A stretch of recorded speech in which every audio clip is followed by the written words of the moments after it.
June 10th, 2022, Karen Reed is charged with murder. She is accused of allegedly killing her Boston cop boyfriend, John O'Keefe. Karen, State Police, we have a search warrant. I'm in my pajamas. I don't even have shoes on. I'm being charged with second-degree murder now? That's correct. You can step inside.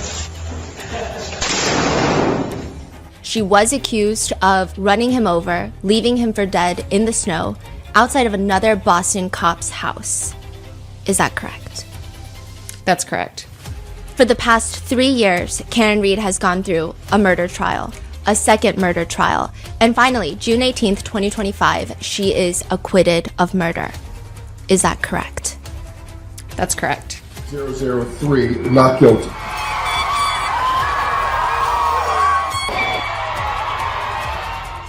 And this is her first formal sit-down interview since the acquittal. Welcome to Rotten Mango, Karen. Hi, Stephanie. You were facing life in prison. Yes. June 18th, you get acquitted. What is that feeling in a way that's comparable to something someone watching can understand?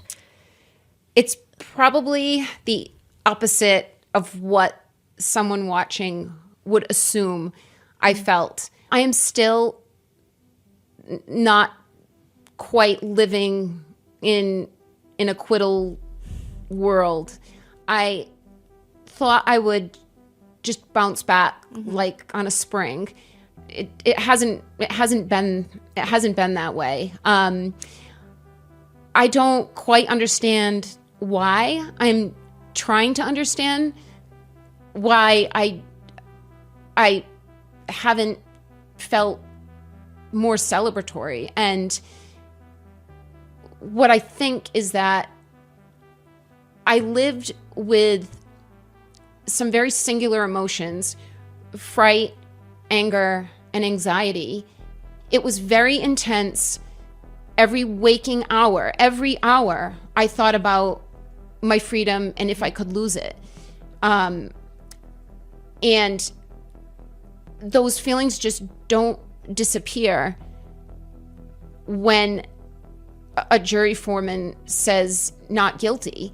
I mean, there is, of course, relief, but I don't just wake up the next day and I'm living the life I lived 5 years ago.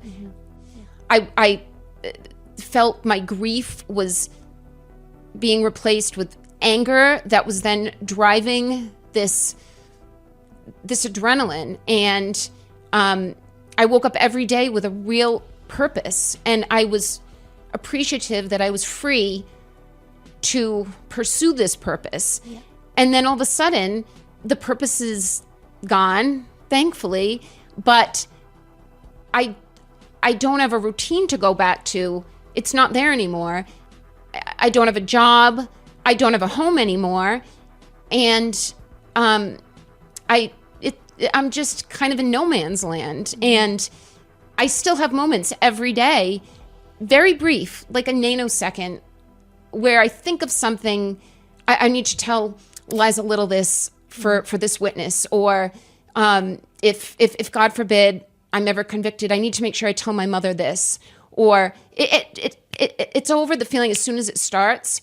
But there's definitely some synapses in my head that are still thinking trial hasn't happened yet. It's like when you get ready for the holidays and then you think, wait a minute, did Christmas already happen? It was all this anticipation, and then it's over in a couple hours and you unwrap presents, and it feels like that. Like I have to ask myself, wait a minute, it's over, right? It happened. I don't need to worry about this anymore. But there's this big void in my body and in my mind that, and physically, and what I was doing every day, that I don't quite know how to fill. I just feel like a fish out of water. It's weird.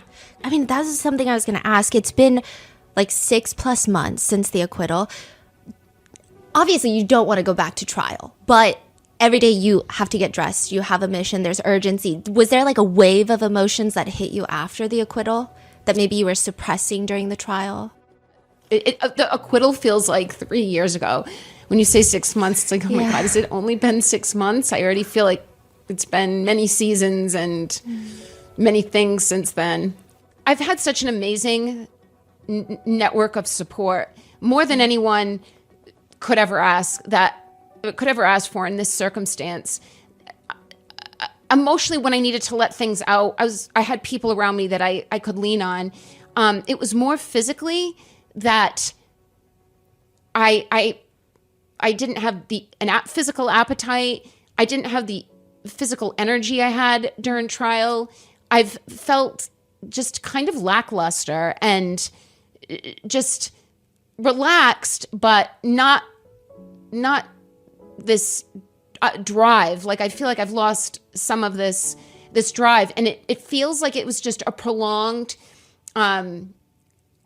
response to what the government did to me. That I've had these endorphins pushing me, getting me out of bed, keeping me up, working on witness prep during trial and motions in between trials. And then it just shuts off. It was like this supply I had that never ended for 4 years. And now it's gone. So I feel physically, I'm paying for it now. Like I've got to relearn how to get a regimen and how to source energy and drive every day. Yeah. Maybe, hopefully not ever like it needed to be before June 18th, but some kind of even keel. I haven't found that yet. Do you like wake up in the morning ever like, oh my God, I'm late to court? And then it's like, okay, I don't have trial. Like I'm free. I think I would if I were I live with my parents most of the time. So I'm not in the environs that I was in during court. But if I stayed at the Marriott in the Seaport, the Residence Inn, I may feel that way. I do get those moments of something that I want to tell one of the lawyers, or I want to remember, like, oh, these two dots connect. And then I realize, no, we don't need to know those dots connect anymore. We already addressed it. Thank God I don't wake up thinking I've got to get to court. I wake up feeling very fortunate that I'm not court ordered to be anywhere anymore. It's very frightening to know you are court ordered. This is not a job or school where you should be there. It's best that you're there, but no one's going to come arrest you if you don't go. And this is 2 trials plus 100 pretrial hearings that I am court ordered. It doesn't matter how I feel physically or mentally. I have to be there, and I have to be there sharp because I'm a member of this team. So it's amazing waking up knowing no one is going to force me to be anywhere today. What did you do the first 24 hours though after the acquittal? Like 24 hours, what was that like? The first 24 hours. 2. What say is the defendant at the bar not guilty or guilty? Not guilty.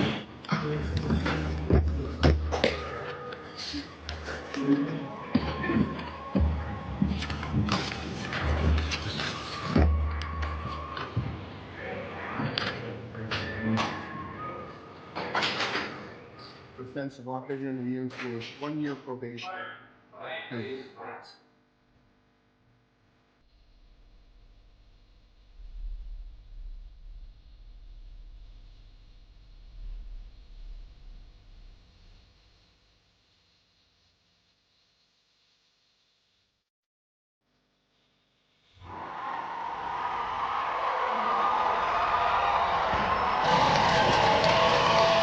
Karen, what is life going to be like for you now?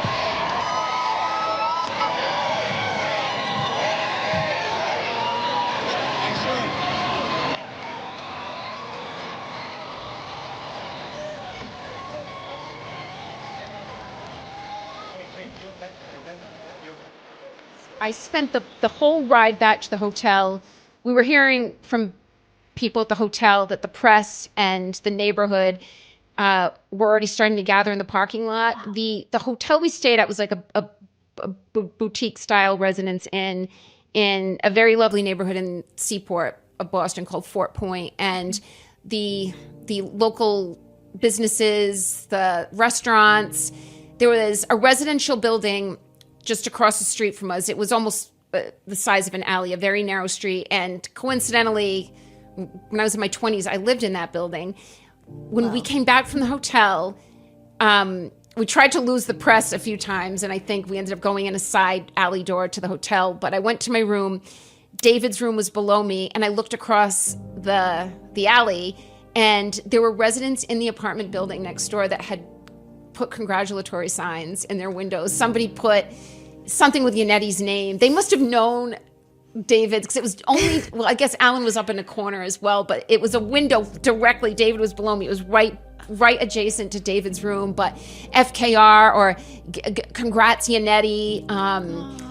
So there were people that we had met in the neighborhood that were congregating. A restaurant nearby, I had orchestrated with them. I didn't make any plans until I was acquitted, because there was no way I was gonna set up any kind of dinner before I actually knew I was gonna need that dinner.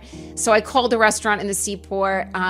They gave us a private room. We had been there a few times during trial, and they were amazing. No one knew we were there. And it was my immediate family, my cousins who I'm particularly close to, and my legal team, and my local lawyers brought their families. And that was a very long 3-hour dinner. It was very overwhelming. My phone was blowing up. I wanted to decompress with my parents. I barely even got to speak to them. And the waiter's coming over and asking if I wanted to do a la carte desserts. And I'm like, I just really want to go back to the hotel and lay on my bed. We were getting requests for Good Morning America and the Today Show and People magazine. I mean, it was all rushing. It was just flooding in. And I don't want to do any of this. I need a beat. Yeah. And I need to figure out how I'm going to tackle all the media. I was very, very overwhelmed. We all went back to the hotel. All the families, my parents came back. Obviously, all the lawyers were still in town. The following day, I think Liza might have been the first to leave. David was leaving. Bob was leaving. My parents left in the morning. And Alan and I said, I just want to have a day. He was leaving the second day, 2 days after the verdict. And we just walked around, went to our haunts that we ate at during trial. And it's like, we can finally, I'm going to walk in with Alan and have a meal that I've never had with him without this albatross around my neck. I've never eaten a meal or had a bowl of chowder with any of these people as a free woman. And it was a really sunny, warm day. And I ran into someone that I used to work with at Fidelity that I hadn't seen in a long time. It was just, I felt like I was in a dream, though. Mm-hmm. I wouldn't say it was like the happiest day of my life. It still hadn't like hit me yet. It just felt surreal, and I felt sad. Like, so I'm gonna go back to the hotel, pack up my things, and then where do I go? And everyone else is going. You know, my friends are gonna travel back and go back to work, and the lawyers are gonna go to other projects, and even my parents will go back to their routine, and my siblings. And it's just, where do I go? I was not planning with 100% certainty I would be here today. It's weird to live a day that you never planned on. I never made a plan for June 19th or 20th or the 21st because I didn't want to jinx anything. And I didn't know that I'd be there. I didn't even book a dentist appointment. So it's all of a sudden now I've got nothing. Yeah. And just very surreal is the best word I can think to describe it. Is it like someone just comes and like shakes your snow globe and then leaves? Yeah. And then everything just settles and it just gets like eerily quiet, like it does after a snowstorm. Yeah. Before the plows come through, it's just dark and silent, and and it's still like feels like that. It's getting. I'm starting to feel my way around, mm-hmm. like defining what my life is going to be, but it's getting easier. But I do feel I've had this delayed reaction to the persecution, not delayed reaction to the acquittal. I'm finally like reacting to this horrible thing that happened to me, and I had to swallow and roll with it, and now I'm digesting it. Like I swallowed something horrible, and it's just sat in my body, and now I'm finally breaking it down. I feel like I'm having to address things that I swept under the carpet. Like emotionally, it's you just, your body kicks into this fight or flight, and my body is very good. My mind is very good at kicking into fight. I work very well under stress and pressure, and it got even better. That characteristic got refined during the last 4 years. But you can't do that to your body and to your mind without paying the piper eventually. Yeah. And I feel like I've had to do that. Have you ever dealt with depression during the trial, even now? No, I've never really dealt with it ever. I don't know if it's depression or if it's like PTSD. But no, I didn't feel, I was angry most of the time. Angry, and I felt very lucky that it's a disservice to the people around me who are the most amazing people anyone could ask for. And I'm not inclined to depression, so I'm not surprised. I mean, I went through a normal grieving process, but I didn't feel down that I had to sell my house and everything in it that I curated myself. I felt, and I had a conversation with Alan that don't look at it as, the government is robbing you of this. Like they're using your taxes to prosecute you, and you're having to go through every asset and liquidate it. Look at it as an investment you made before you ever knew you'd be in this situation, and now it's paying off when you need it. And you're going to use this house to save your life. And, I get a lot of words of wisdom, but they don't all resonate, and that did.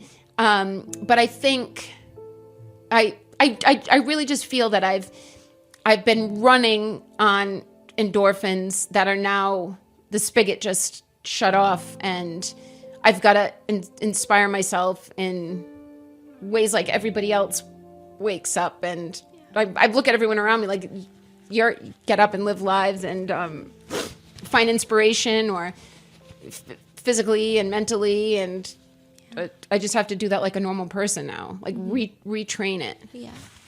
There's actually some people, perhaps a lot of people out there that think you are sitting on a beach, you are cashing in on a book deal, a documentary deal. Like they think that you are good, you're set, you're enjoying your life.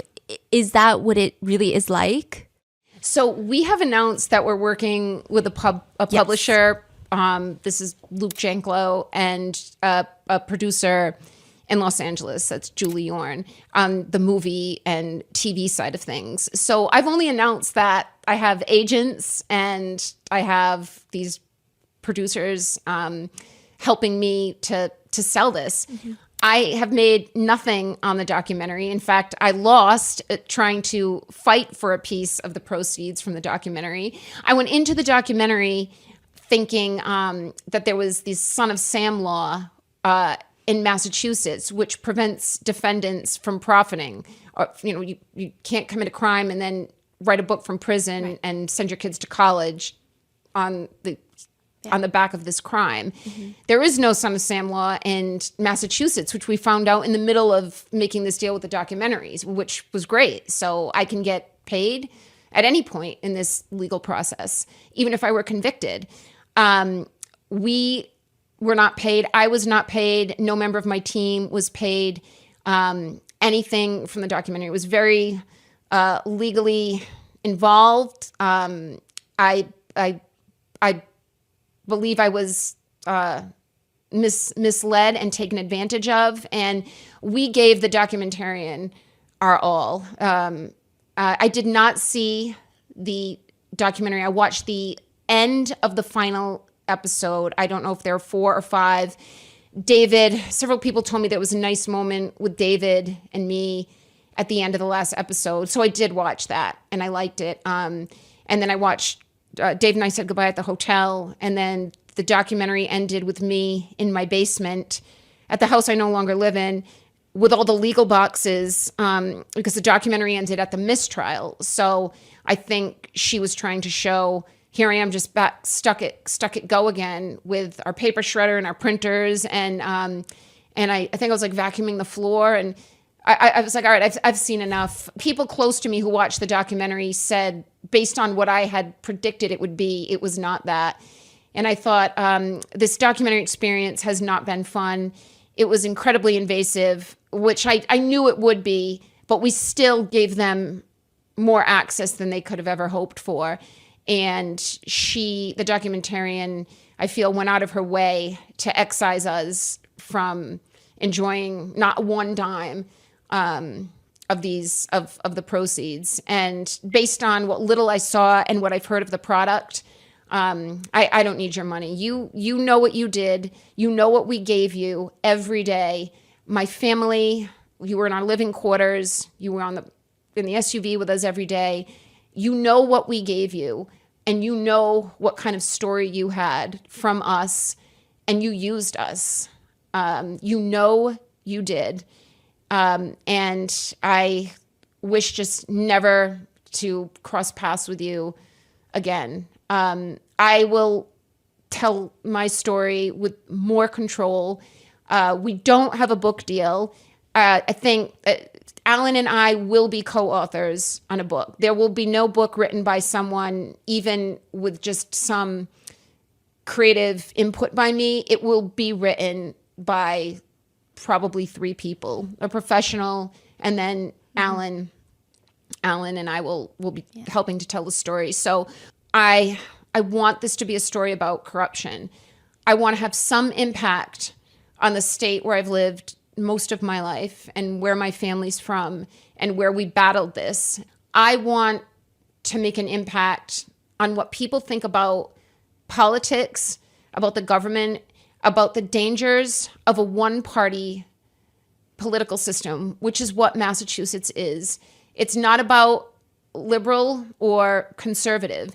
It's about being one party from the founding of that government with no competition, no checks and balances. It becomes almost anarchy like it is now.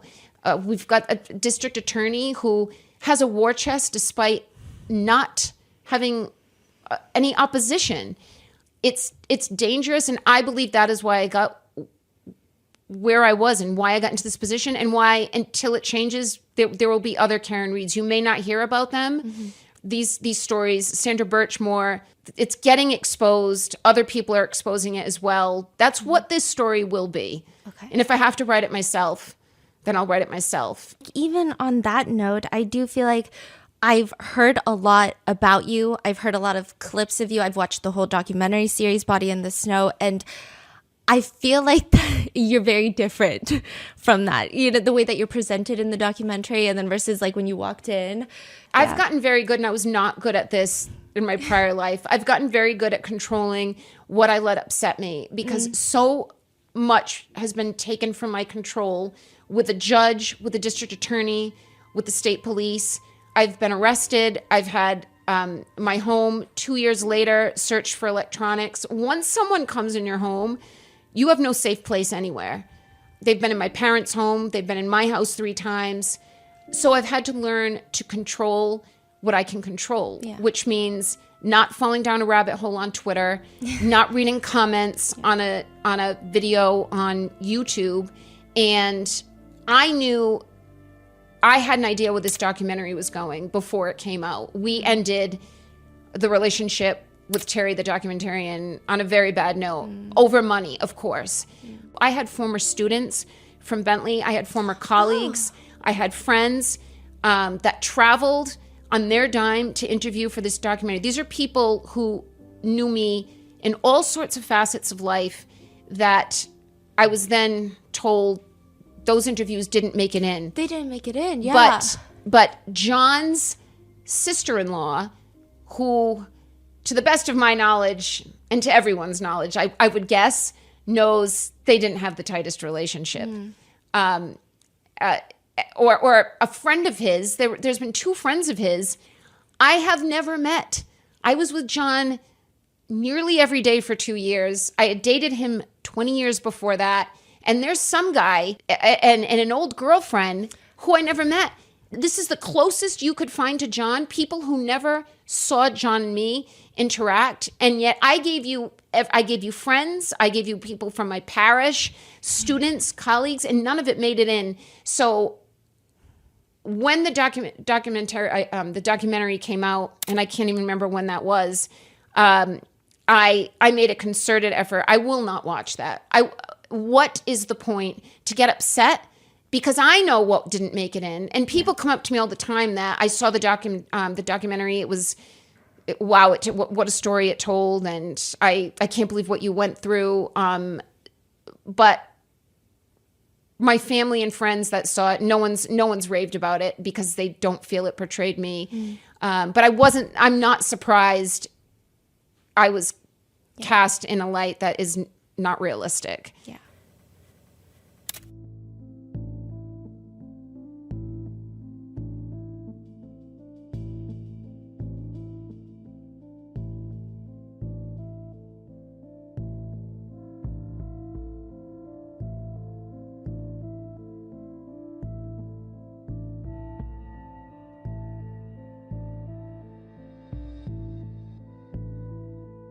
During our 4-part series on Karen Reed's case, I mean, that's over like 10 hours long.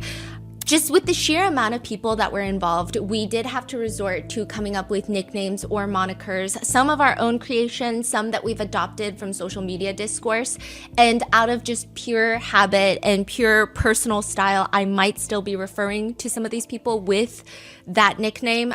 We called Brian Higgins, Brian Haha Higgins, Michael Proctor, Michael No Nudes Proctor. That was literally just so people could have an idea of who we're talking about when we mention a name.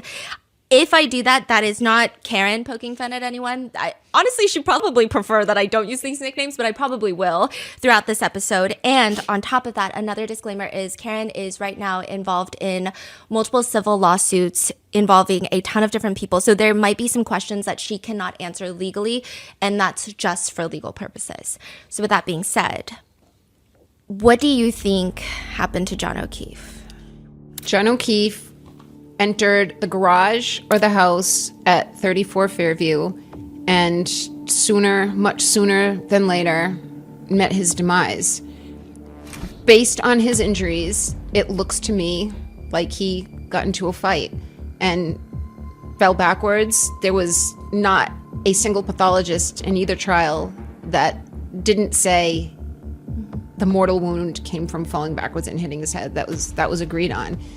He had bruises on his hands. The prosecution tried to say that those came from IVs, but I've had many IVs. I've had them in my hands, and my hands never looked like that. But I dropped him off. He went up to the breezeway, and 6 a.m., I find him in a heap, missing his hat, missing his shoe, and laying there with a piece of glass in his face. So someone in that house killed John O'Keefe.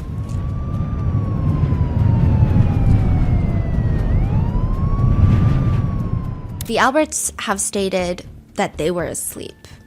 And there's footage of you. There's body cam footage of you, like, screaming, dash cam footage. How loud were you screaming? Because there's all these comments about, oh, the wind, the blizzard. I've done research, and my understanding is that the snow can muffle sounds. I don't need to wonder if Brian Albert and Nicole Albert were awake. According to the Commonwealth's own witness, mine as well, but theirs as well, Ian Whiffen, Nicole Albert at 5 a.m. has an answered phone call from Jen McCabe. Answered and deleted. Furthermore, Nicole Albert at 6:07 a.m. and 6:08 a.m. has 2 more phone calls, each lasting about 7 seconds, from Jen McCabe, answered and deleted. This is not conjecture. This is not my theory. This is in the data. Pour over my phone records. By the way, I had no deleted calls, no deleted Google searches. I actually didn't have any Google searches at all. But I know from the data, according to the data, unless the data is wrong, and this is Celebrite, was just used to help convict Brian Walsh of murdering his wife. The same Celebrite used by law enforcement globally is telling me that Nicole Albert's phone answered a call from her sister at 5 a.m. and then 2 more at 6 a.m. So that would lead me to assume that Nicole Albert was awake. Have you guys ever tried to recreate the quote-unquote butt dials? No, because it's not possible. It's not possible. I have called people, and we jokingly, my friends and I, and my family and I, we say butt dial when we mean, like, I may be scrolling through my call log, and I accidentally activate that name and it calls. Or someone sent me their number on Instagram, and I went to press it down and copy it so then I could save it in my contacts, and it called them. And then I'll say, haha, butt dial. But it wasn't an actual accidental phone call made while the phone was completely inert. That's what they're saying butt dials are. Even if you're able to inadvertently make a phone call, they're all doing it in the middle of the night. All of them. Higgins is saying he made a butt dial. Brian Albert is saying it was a butt dial. Well, it's kind of like a butt dial. I believe I used the word butt dials. Well, I used a phrase that people commonly used as a butt dial. Not just a butt dial, but a butt answer and a butt hang up. On both ends. So you're saying you accidentally called him, he accidentally answered, he accidentally hung up, and then you accidentally hung up. Jen McCabe said the slew of phone calls to John at 1:15, between 12:30 and 1 o'clock, she had over a dozen phone calls to John. She's claiming those were all butt dials.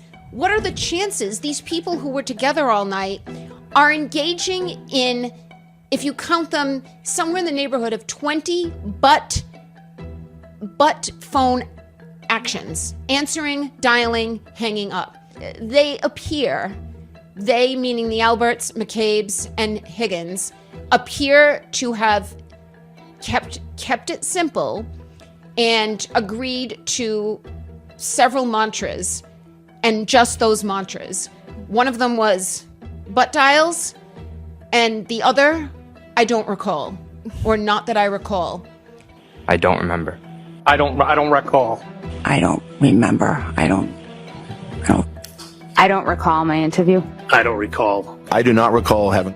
I don't recall. I don't remember. I don't remember if I was tired.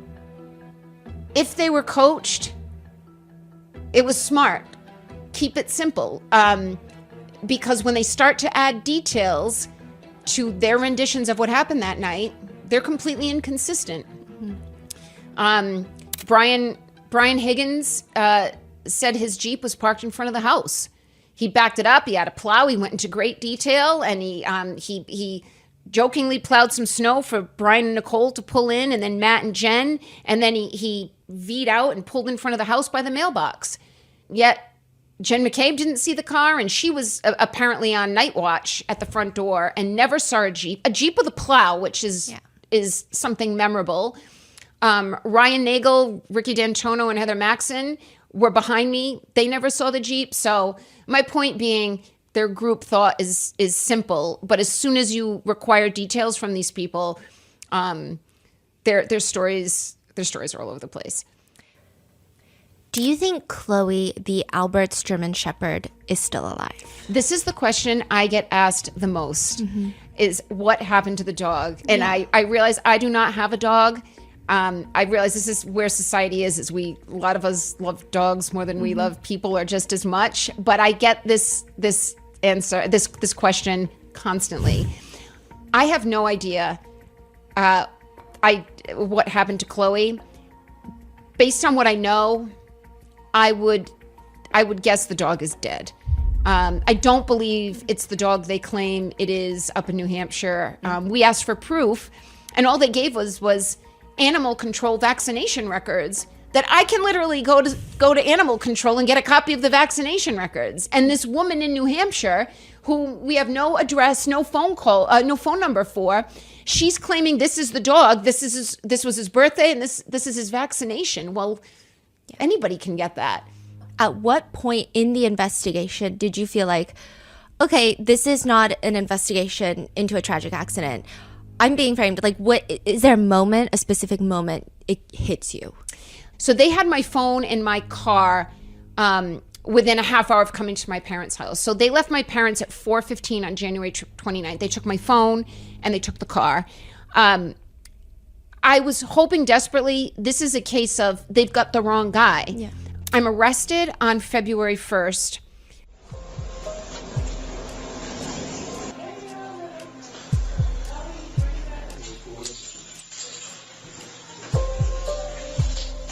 I spend the night in a holding cell, and then I'm arraigned the next morning.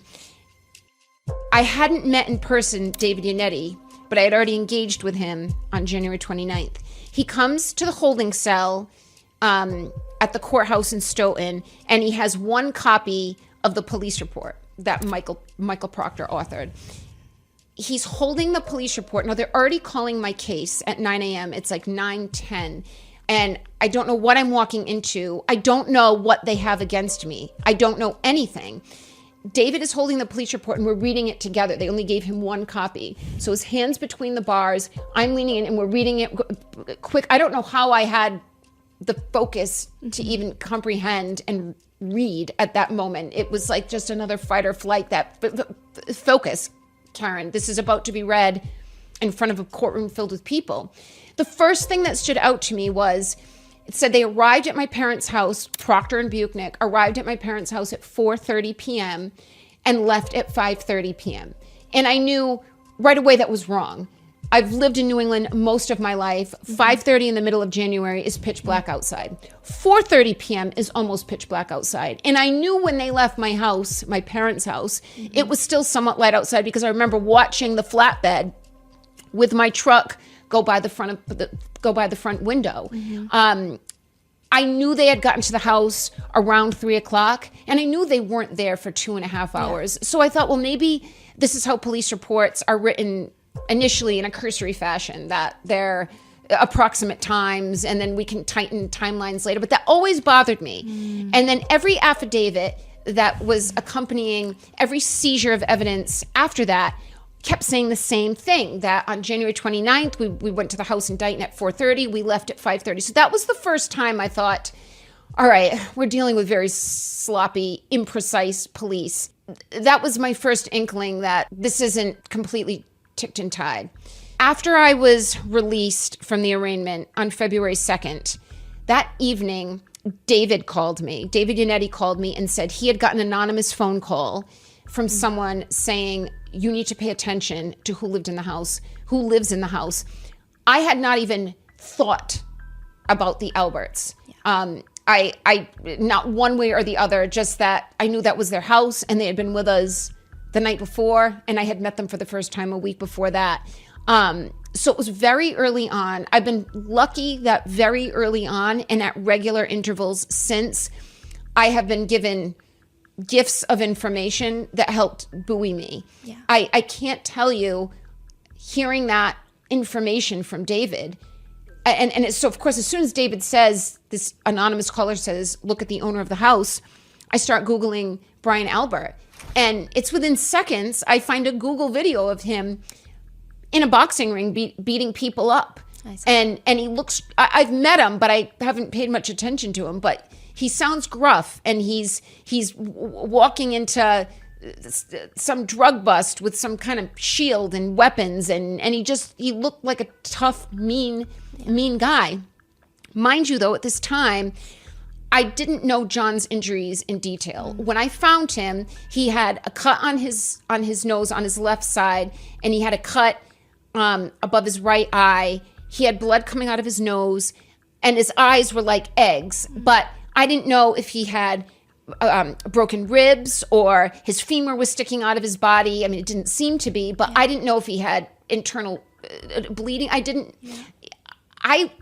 know until I saw the hospital photos in May how obvious it was that this body was not hit by a car or anything like a car, and this body looks like it was beaten up. So it was every couple months. So we got that tip. We didn't get much. March and April of 2022 were very tough.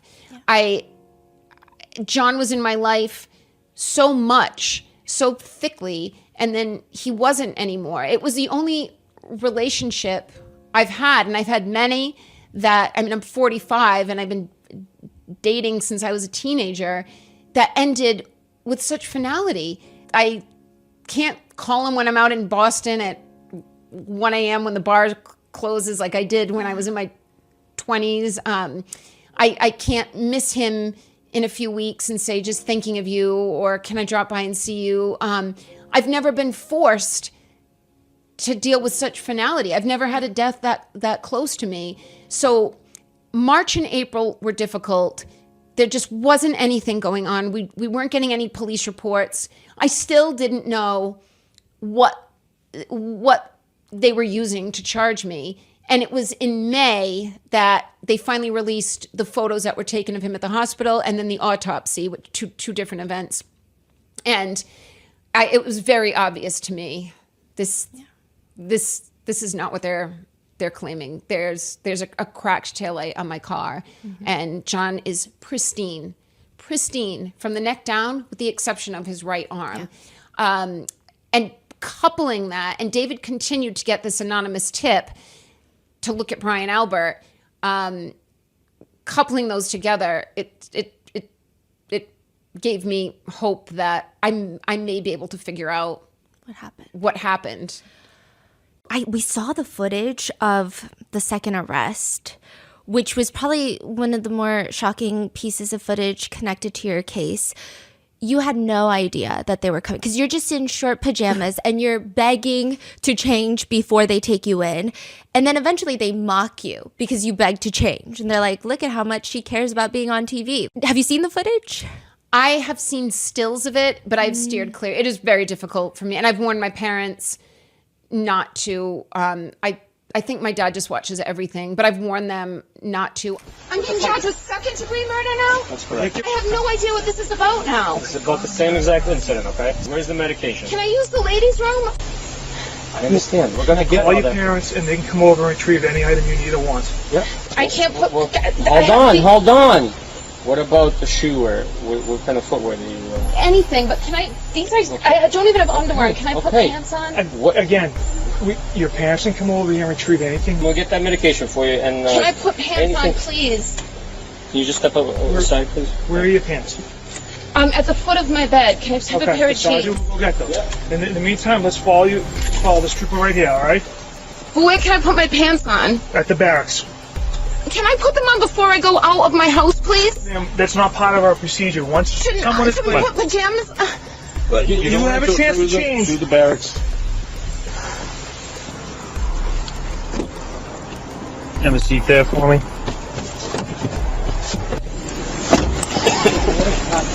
Then you gotta put that in the floor, though, double lock. It's just like... See how crazy she is? Give me the cameras on her. She's more concerned when she looks like it's on TV. Yeah. I'm still recording, just to let you know. Okay. I have seen the footage from my own backyard camera after I was arrested the first time. And once I started to figure out what was happening, I was frightened. I was frightened about who is on the other side, who is on the law enforcement side that is trying to pin this on me, and who killed John that could be in my backyard right now. Yeah. And then I learned about Sandra Birchmore.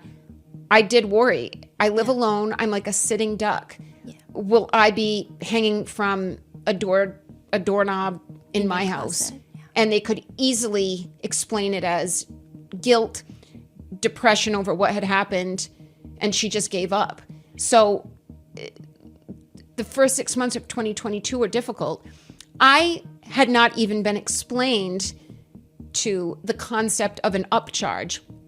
My understanding was you get indicted on what you were charged for. I didn't realize that the district attorney can present anything he wants to the grand jury, and they can charge me with anything. They could have charged me with also breaking into the Alberts' house and stealing their TV set while I was parked outside. I didn't realize that, and shame on me that I didn't learn that. I was trying to learn as much as I could. During these months, I was reading a book every couple days just about the criminal justice system and defending yourself and how this works. But June 9th, I was home alone like I was most days. I would do yard work. I'd put headphones in. I'd wait for one of the lawyers to call. I had been mowing the lawn. I hadn't showered yet. I was wearing boxers, and I actually just had a tank top on. I didn't have any underwear on.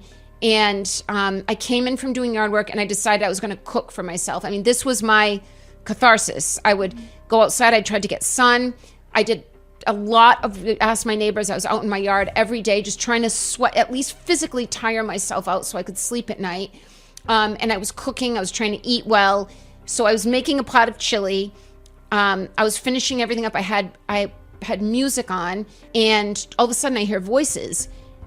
And I lower the music. I go to the front door, and my windows are open. My storm door is closed, but the screen is up. And I heard a voice say, "Let's do this in the back.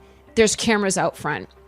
I had a very clear, it wasn't a Ring doorbell. It was a higher end private security system, but there was a very visible camera over the front door.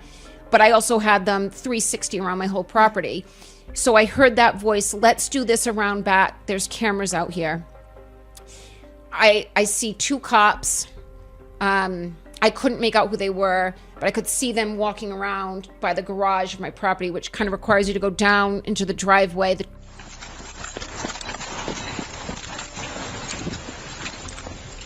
garage sits under the house, and then up a hill into my backyard. So I start shaking. I look out a window. I see there's a Mansfield, the town I lived in, Mansfield, Massachusetts, cruiser, and then I think two unmarked cars. Maybe there was a third. And I thought that something's happening. The first person I see, now I'm looking out the back window. I'm reaching for my cell phone. I see Michael Proctor in plain clothes walking by himself. Now he's soon to be followed by Buchnick and another state trooper, I believe, and a Mansfield cop. I think the state police have to call in local assist whenever they're in a different jurisdiction. Oh, she's out back. Outside? Yeah. There's somebody in the house. Yeah.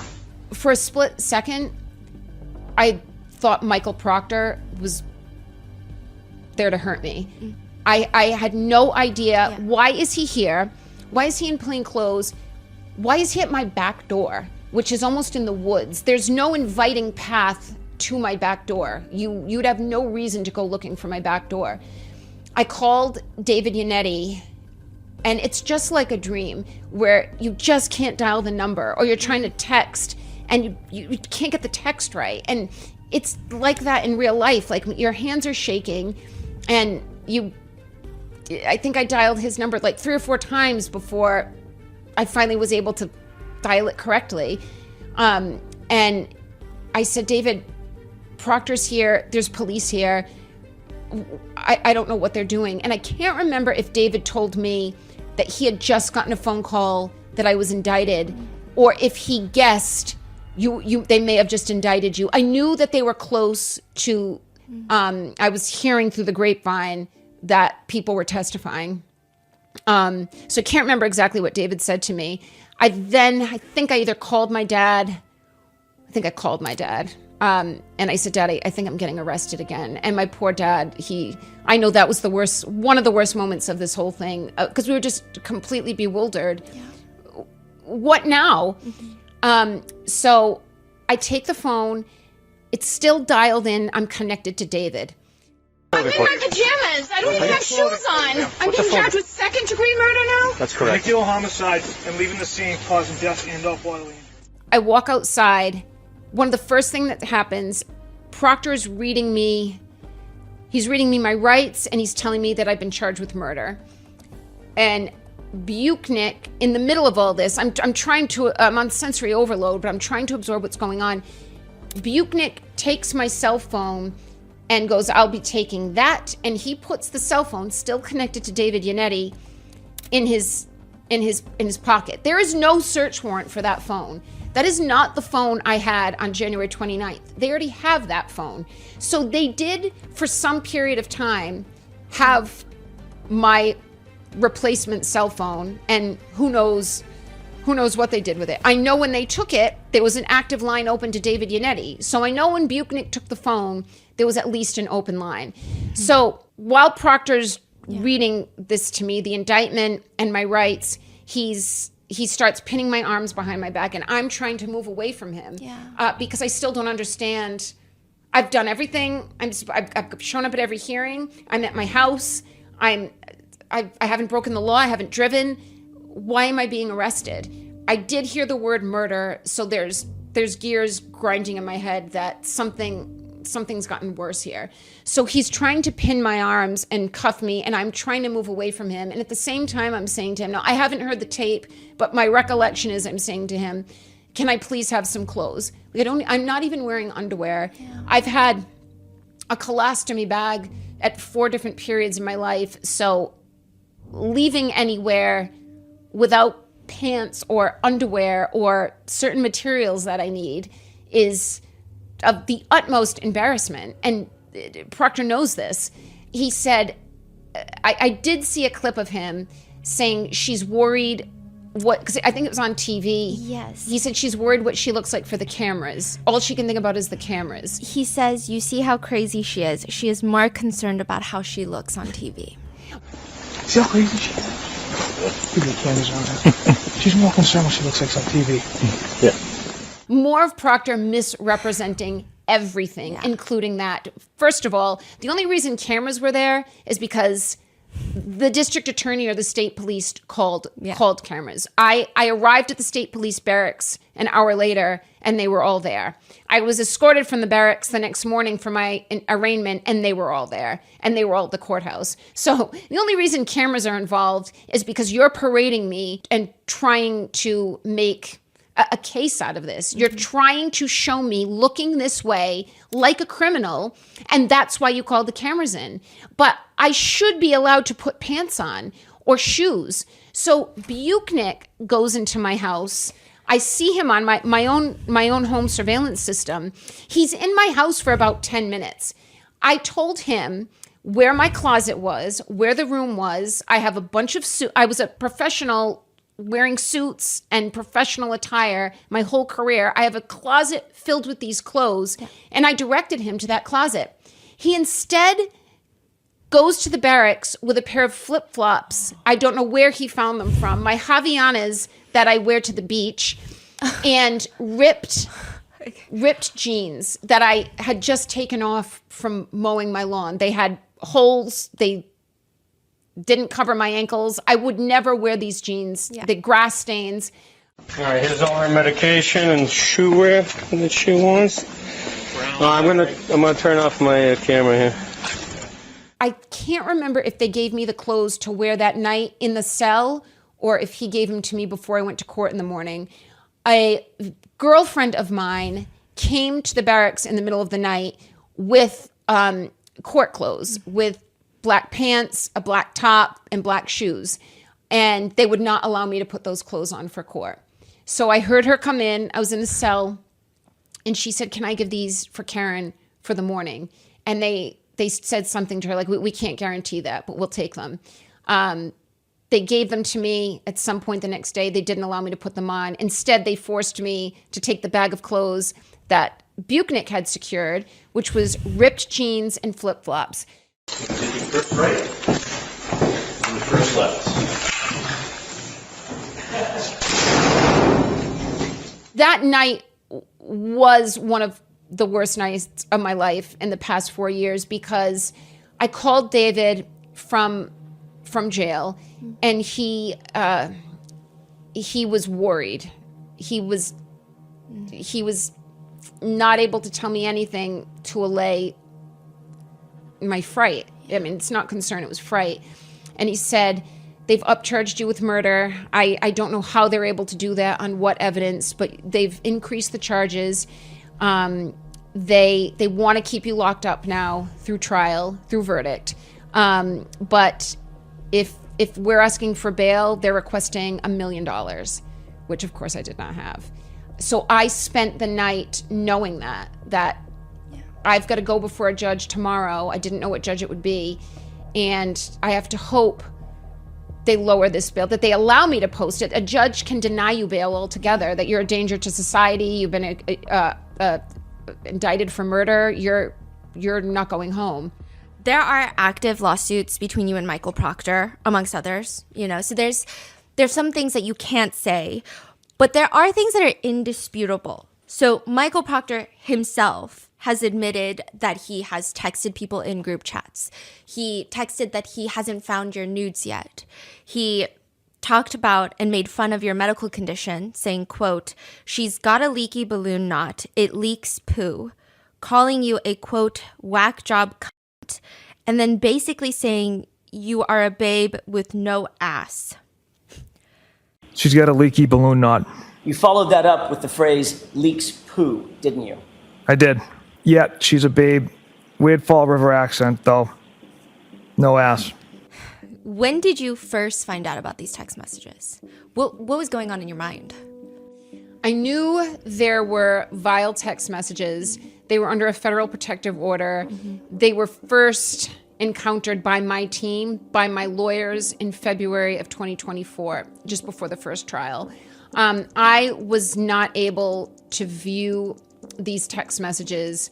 I just knew the generals, that they existed, and I knew they were involved in the cross-examination prep, which I was very involved in. To have him, Michael Proctor himself, on the stand reading out what he sent, what's going on in your mind? Yeah, there had been some leaks on Twitter that I saw an account, we called her a big, which I assumed someone like him uses language like that anyway.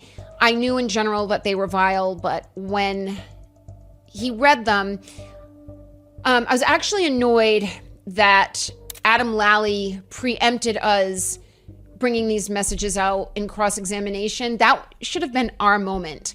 He's your lead detective. You're letting him lay this case out.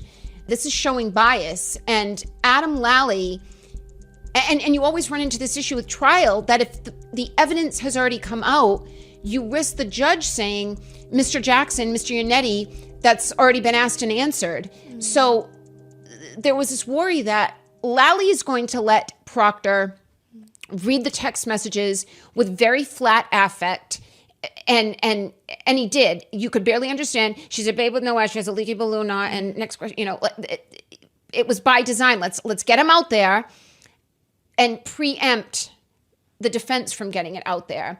Luckily, we were still allowed, and we made the biggest moment of it. I cared more about his lies. What he said about me and my anatomy, it's disgusting, but it did not embarrass me. Michael Proctor does not have the ability to embarrass me.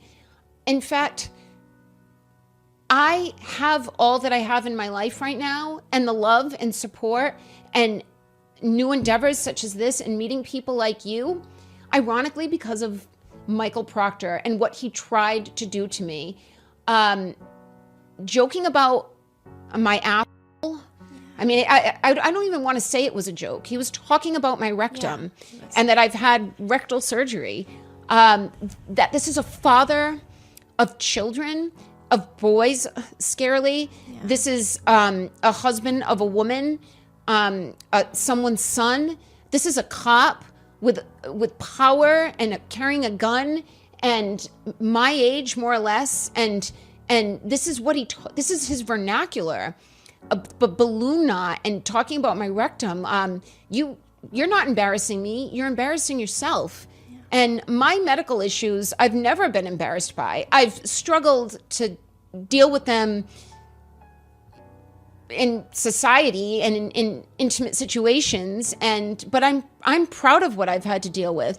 And the more I talk to people and the older I grow, I know everyone's got something. No one's escaping completely in one piece as we age. I cared more about his lies, him lying so blatantly. Every search warrant, 9 of them, took the car at 5:30, Why? Because the CERT team, and this was another major lamppost in 2022 for me, was when I was finally indicted after the awful experience of June 9th into June 10th. The floodgates opened, and now we get all the discovery. And a cousin of mine who's an attorney, we agreed we'd get the discovery, which was thousands of pages. And we attacked it from, I think she went from the beginning to the middle, and I went from the end to the middle. And she's a lobbyist. She was working full time, but every night she went home. I worked on it all day. She worked on it all night. And she called me one night. This isn't about July. So I've been indicted now and upcharged for a month, and we're working our way through our discovery. I don't know what day. I would be guessing, but it was like a Thursday, a weeknight. She calls me at about 10 or 11, and she said, Karen, read the CERT report. This is the Crime Scene Services search team. It's an 8.5 by 11 piece of paper, and there's a whole box for a narrative about the evidence that was found at 34 Fairview, and there's only 4 lines that I needed glasses to read what they said.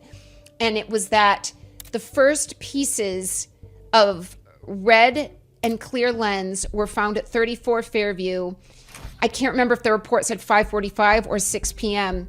And then all of a sudden my light was not there all day long, because that was something I could not reconcile for months and months in 2022. But how did my taillight get there? How did they somehow find pieces of it broken at John's house from when I hit John's car at 5 a.m. And were they able to transport those?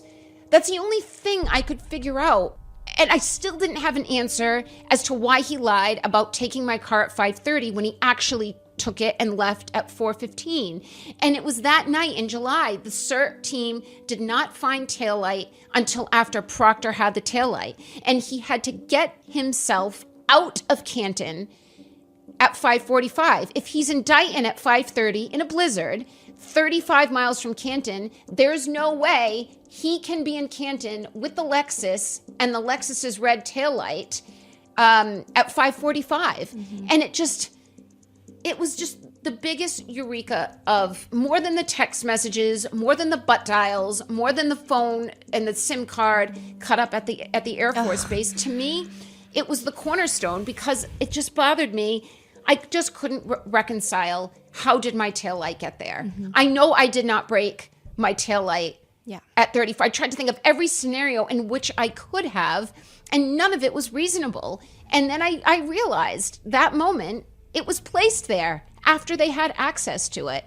And the inverted footage. And the inverted footage. I mean, the inverted footage didn't come for 2 more years, but when Proctor was on the stand reading the messages. He's a whack job. See you. Objection. So don't spell it. You have to. So these are your words, Trooper Proctor? Yes, Your Honor. Go ahead and say them. Yes, she's a babe. Weird Fall River accent, though. I'm going through his client's phone right now, correct? Yes, after the picture, sir, yes. Who's the client? I was referring to Miss Reed. He also called her retarded, correct? That is what's written. And that's what you read. I have no memory of reading that. I acknowledged him going through the phone on my Apple Watch. I have no memory of him writing retarded on a text message. Did you encourage that statement by Michael Proctor by liking it with a thumbs up? I don't know if it encouraged him, but so I cannot speak to that. But that's what you did. I acknowledged the text message being sent. How close did you remain in contact with Michael Proctor after high school? Very close. Could you read all of them, please? These are not my words. I'm not really comfortable reading these. Do I have to say these words out loud? I'll say the words, and I'm going to ask you if I'm reading accurately. Is that better? Yes. 11 p.m., 5 minutes, 57 seconds. Mr. Proctor says, from all accounts, he didn't do a thing wrong. She's a whack job, and then uses the C word to describe. Is that accurate? That's accurate. At the bottom, from one member in the group stating, oh, she's skating. Yes. Mr. Proctor responds, 0 chance she's skated. She's effed. She's fucked. Yes. And then one person in the group says, no ass bitch. Accurate? Yes, that's accurate. Mr. Proctor, there's a response, laughed at, quote, no ass bitch. Yes. Somebody in the group says, is that chick a smoke? And then the same person follows up with a question mark. Accurate? Accurate. Mr. Proctor responds, E-H. Yes. Nut bag, as my chief would say. Yes. She's got a leaky balloon knot. Yes. Leaks poo. Yes. Are those the words of Mr. Proctor? They are. Did I read those accurately? You did. But you're still friends with him? I am. He could be a pig and I could still be guilty. That's why I wanted the focus of the jury to be on Proctor's lies and the actual framing and how was this orchestrated, and not on the fact that this man is a vile pig who talks about people's rectums. You could still have a guilty woman and just a very unprofessional investigator. I cared much more about the lies that enabled him to pull off what he pulled off. And the text messages were just, I just spent my energy assuring my parents that do not feel bad for me. This man does not have that power over me. Anyone who looks at me differently because some stranger who's never seen me naked is going to talk about my anatomy. Anyone who finds that entertaining or is going to judge me for it isn't anybody I want in my life anyway. Yeah. During the trial, you're sitting there, the witnesses are going up onto the stand, they're testifying. They're like, Karen did this, Karen said this. How do you not go up and testify? Do you not have the urge to be like, no, let me tell you? I did have the urge, and I tried to quell that and to satiate it by doing the documentary so that I could go back to the hotel at night and be interviewed. The judge was appearing to be so much more lenient with her rulings with the prosecution than she was with us. I mean, we had to fight for everything. And it seemed to be a one-way street, that there was a worry if I testified, the prosecutor, especially Brennan, he seemed to be given even more latitude than Lally was. He did this with our witnesses. He was putting words in their mouths in his questions of those witnesses. Not exactly, but for example, something like he would say to Dr. Wolf from ARCA, so after a car has backed up 60 feet at 20 miles an hour and damaged this arm, then did the car keep going? Like you can't testify for the witness.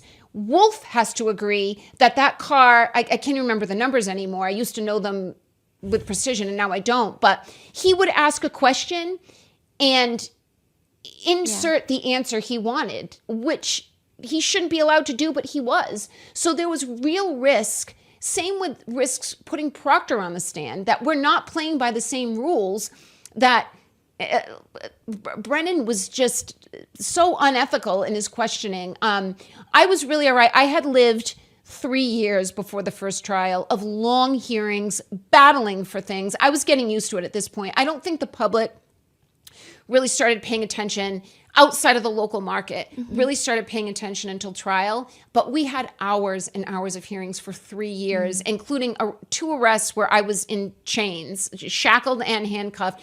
So I had gotten very good at venting to the people that were there to be vented to. And I knew if I can escape this hell, I will be able to get my side out. So it wasn't as bad as people think. Like, how did you watch this person and not scream?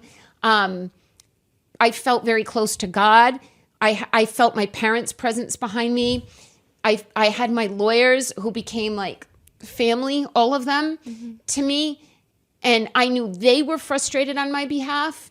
And I knew the public, especially by the second trial, the public knew what was happening, that Karen, this isn't your scourge. This is not your cross alone. Everybody behind you and around you is carrying it. Do not let it eat at you. Yeah. Do not let that person control you. They were all so repetitive and so like one another. Like, I don't recall, and it was the defendant, and I wish I'd known. I wish I had gone outside, and it wasn't laughable. It was very serious, but it was very predictable, and I hope it was transparent to the jury, and apparently it was to both juries, because I was acquitted both times. Yeah. Did you get a vibe that Auntie Bev did not like you? Yeah. Judge Cannoni. Yes. I felt that Judge Cannoni did not. I felt that she had a personal animus towards me. Absolutely. I felt it very early on. In our early hearings in 2022, we wouldn't be called right away because there were other cases. They started prioritizing us, and we were drawing such crowds that when we would have a hearing, they would get it started very promptly to help clear the courthouse, get us all in and get us all out, get the media out, and then hear other cases. But early on, when it wasn't attracting a big crowd, we would wait our turn, and there'd be other cases and other defendants called. And I was sitting at a hearing, I want to say it was September of 2022. It was like the first hearing that Alan was on the team for, and we were sitting in the back row. If you're looking at the courtroom on the left side, waiting, and there were maybe 4 other cases that she called, and every defendant, it was all 4 men, maybe 1 woman. Thank you for being here. Thank you for dressing professionally for court. She said this. It was on repeat for every. Thank you for being here. Thank you for dressing professionally to court. This happened multiple hearings. She never said it to me. There were moments that I felt she was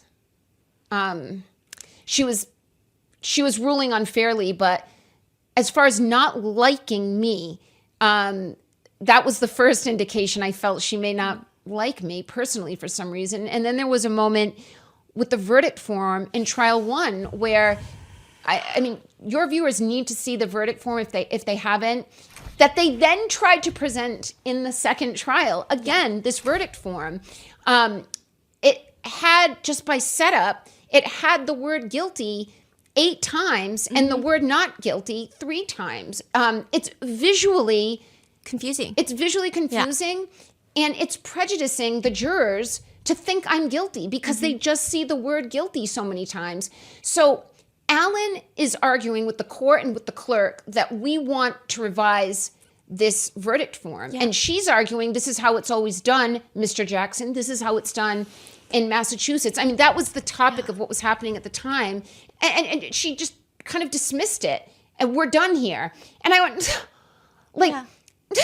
just like that. And she said, is this funny, Ms. Reed? Okay, I disagree with you. All right, excuse me. This is funny, Ms. Reed? All right, we're done. All rise for the court, please. I think it was prejudicial towards me, the defendant, that she chose to characterize my exasperation as making a joke of the proceeding. Is this funny, Ms. Reed? My jurors and the media heard that, and that was a gross mischaracterization. Judge Cannoni knows exactly what my reaction was. It was one of disbelief and exasperation and frustration. And she addressed me. I have lawyers here who speak on my behalf. You can address my lawyers who can address me. But you addressing me directly is baiting me to then respond to the court, which will not end well for me. But those, and the list goes on, but her calling me out, like, she knows what I'm going through right now. Yeah. She knows how difficult this is for any defendant to stand trial. When the verdict was read, we were prepared for a sentencing hearing. So my legal team in the days of the verdict watch was split up into two groups.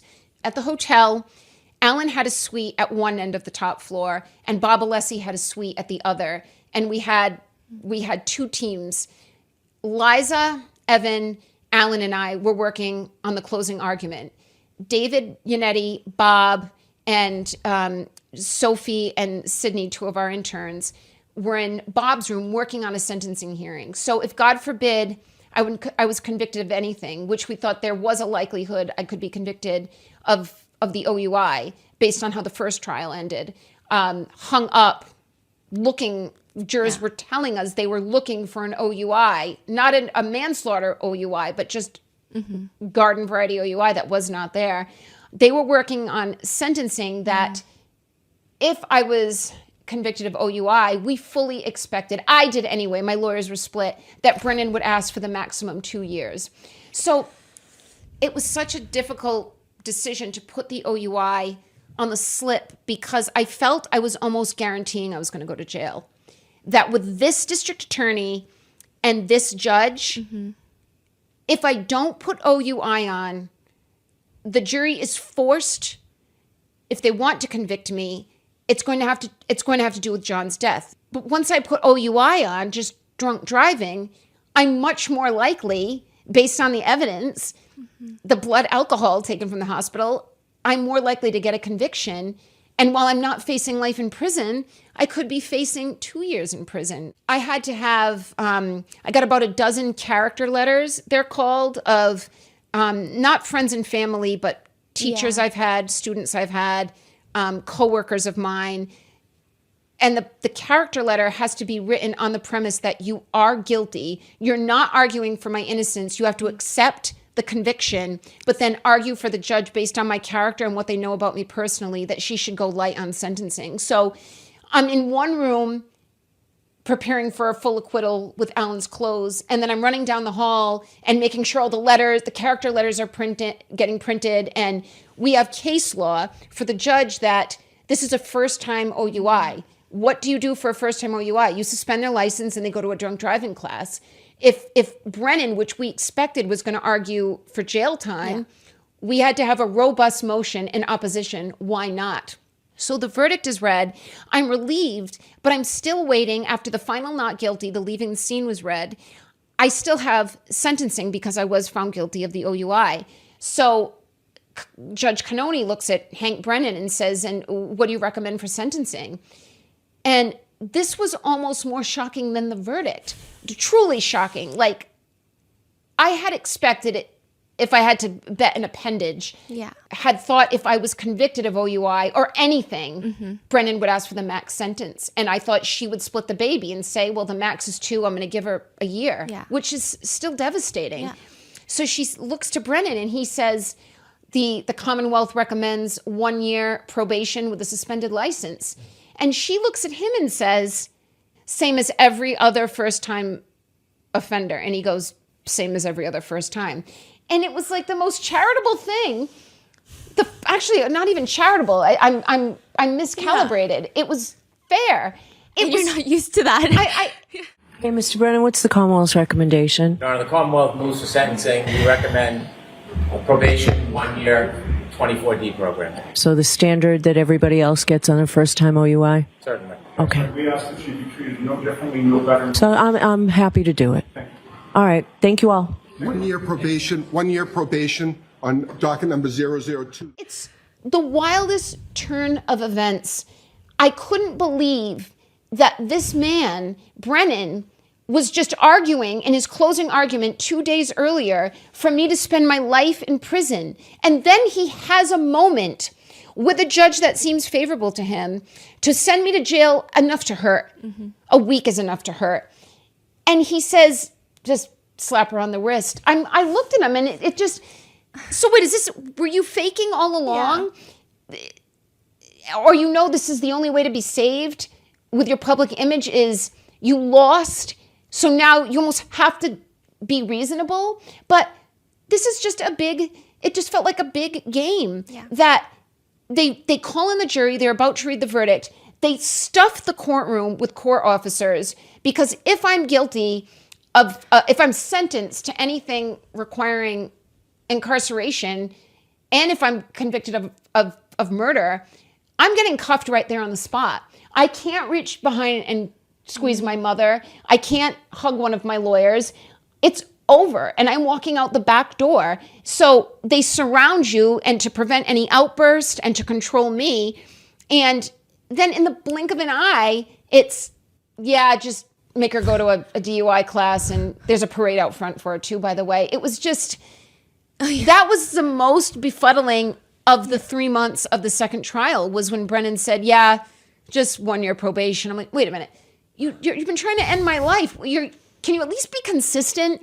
And pretend you think I'm a bad person? Can you just finish the charade? And even with the judge. So the standard that everybody else gets on their first time OUI? Certainly. Okay.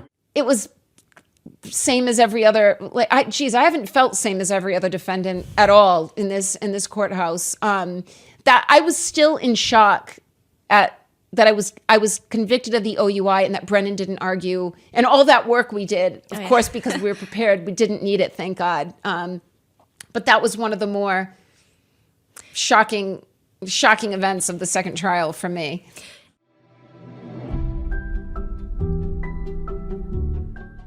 It is entirely a brand new year, which means I wake up every new year and I think of all the crazy things that I'm going to do, all of just like the most insane plot lines. And then I have all these fresh goals, but sometimes I do feel like these New Year's resolutions, they sound and look better in your head. We're already a few weeks in, and when you actually start getting around to these goals, starting something completely new can feel very risky. As we dive into the year ahead, I think that staying safe out there matters more than ever. But if you do happen to end up in a bad situation, that's where Morgan & Morgan comes in. Morgan & Morgan is America's largest law firm with over $30 billion recovered for their clients. They've been fighting for the people for over 35 years, and they don't back down when it matters most. One client received $29 million after being offered just $500,000. Another was offered $20 million after getting a $0 offer.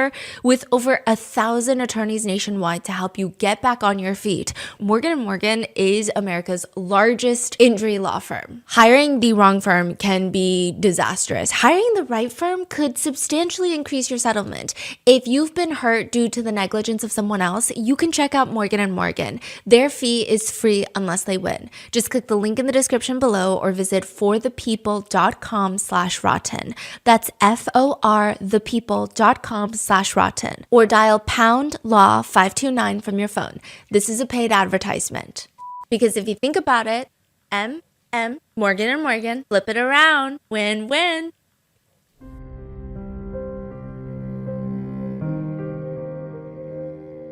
Speaking of her Auntie Bev characterizing you as thinking something is funny, I feel like during your trial, there was so much emphasis on your demeanor, your expressions.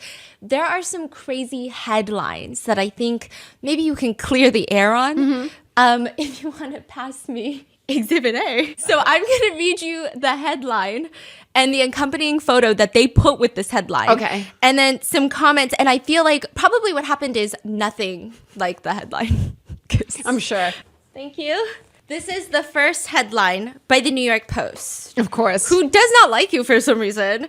And the headline is, Karen Reed flashed sinister smirk as gory photos of her dead cop boyfriend are shown in court.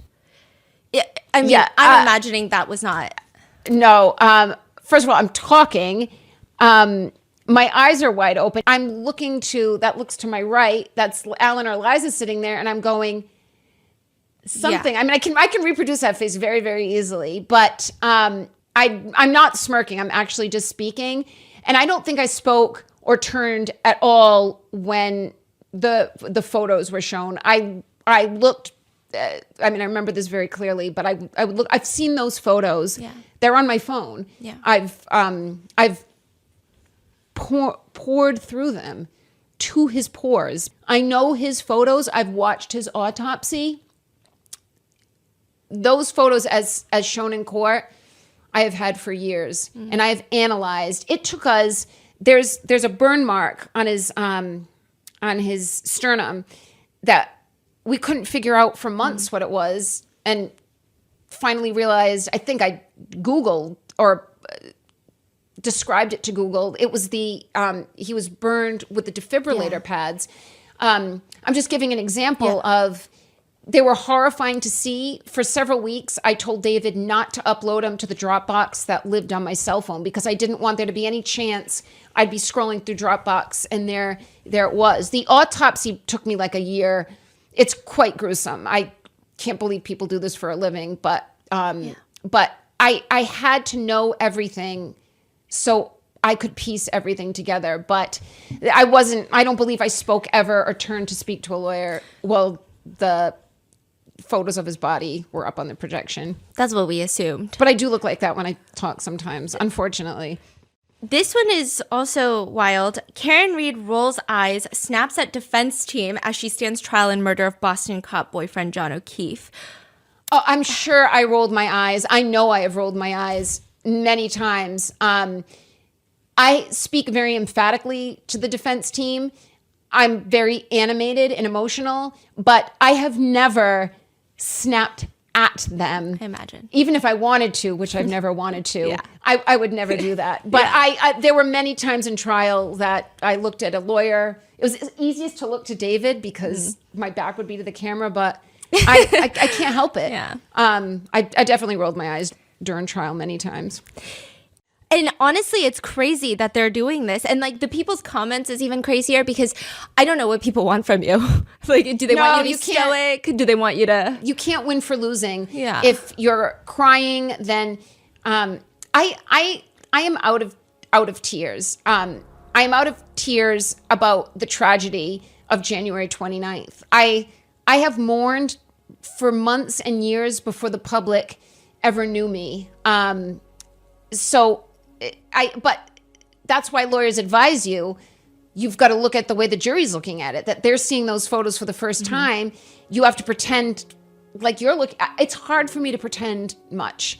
I can't fake things. Then I feel like I look like a faker. So I try to be stoic. I could not cry. I would not allow myself to cry. I would not cry in front of the O'Keefes. I would not cry in front of the prosecution. I felt both of those groups were looking at this completely backwards. They were refusing to see the truth or willingly not looking at the truth. And I needed to stay strong. I couldn't break down. I did one day going into court. It was just, I just had a really tough time getting out of the SUV. It was just a rough morning. I couldn't go up and down emotionally like that. I had to go in strong. I had to go in tough, and I had to maintain it. I had to control myself the best I could, and I wasn't about to strap myself in to an emotional roller coaster. I would never survive. I had to do this twice. So I understand. I do understand the public saying, that's horrible what I just heard or what I just saw. First of all, things that may have seemed emotional and upsetting to the public, I may have found to be insincere. But a lot of the gruesome images I have dealt with and seen nearly daily. I understand the reaction of the public, expecting more emotion, but I have evolved to a different place. You were just damned if you do, damned if you don't. Yeah. Yep. If you had to go to lunch with either Lally or Brennan, who would you go to lunch with? I would go with Brennan. Oh, really? Okay. I would go with Brennan. I feel that I make him very uncomfortable. Your Honor, my brief review of the lab paperwork and looking at the hoodie, it appears that I made a mistake. We've had some stare-offs in the courtroom. Lally, I don't have pleasant thoughts about either one of them. I don't think they're honorable. I don't think they have integrity. I don't think they're honest. I wouldn't want to eat or watch either of them eat. Yeah. But I think I'd have better stories to tell eating with Hank Brennan. I saw online everyone calls Lally Lullaby, and 160. You have 1 minute, Mr. Lally. Wrap it up. Yes, Your Honor. All consistent with pieces of taillight that are found within his clothing.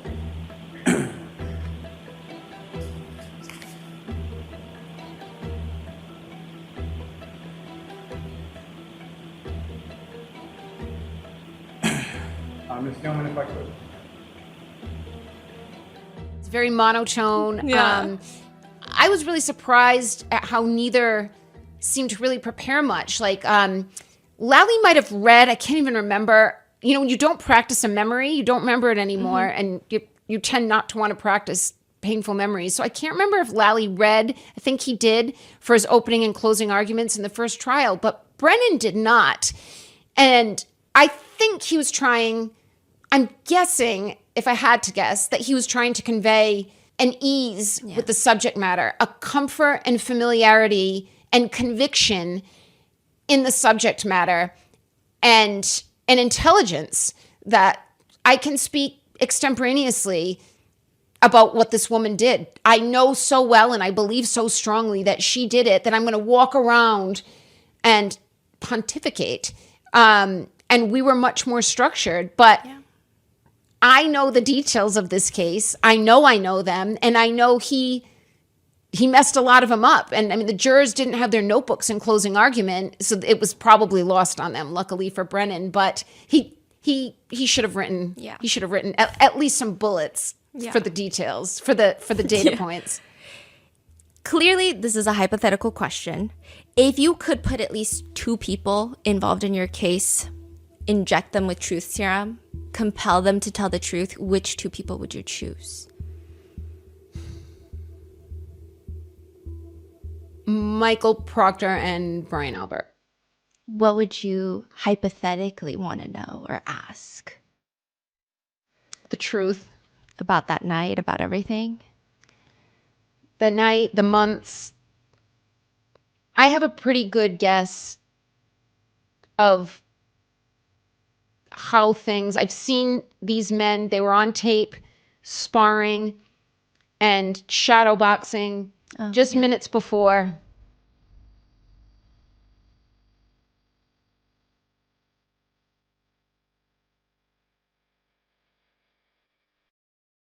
Just minutes before.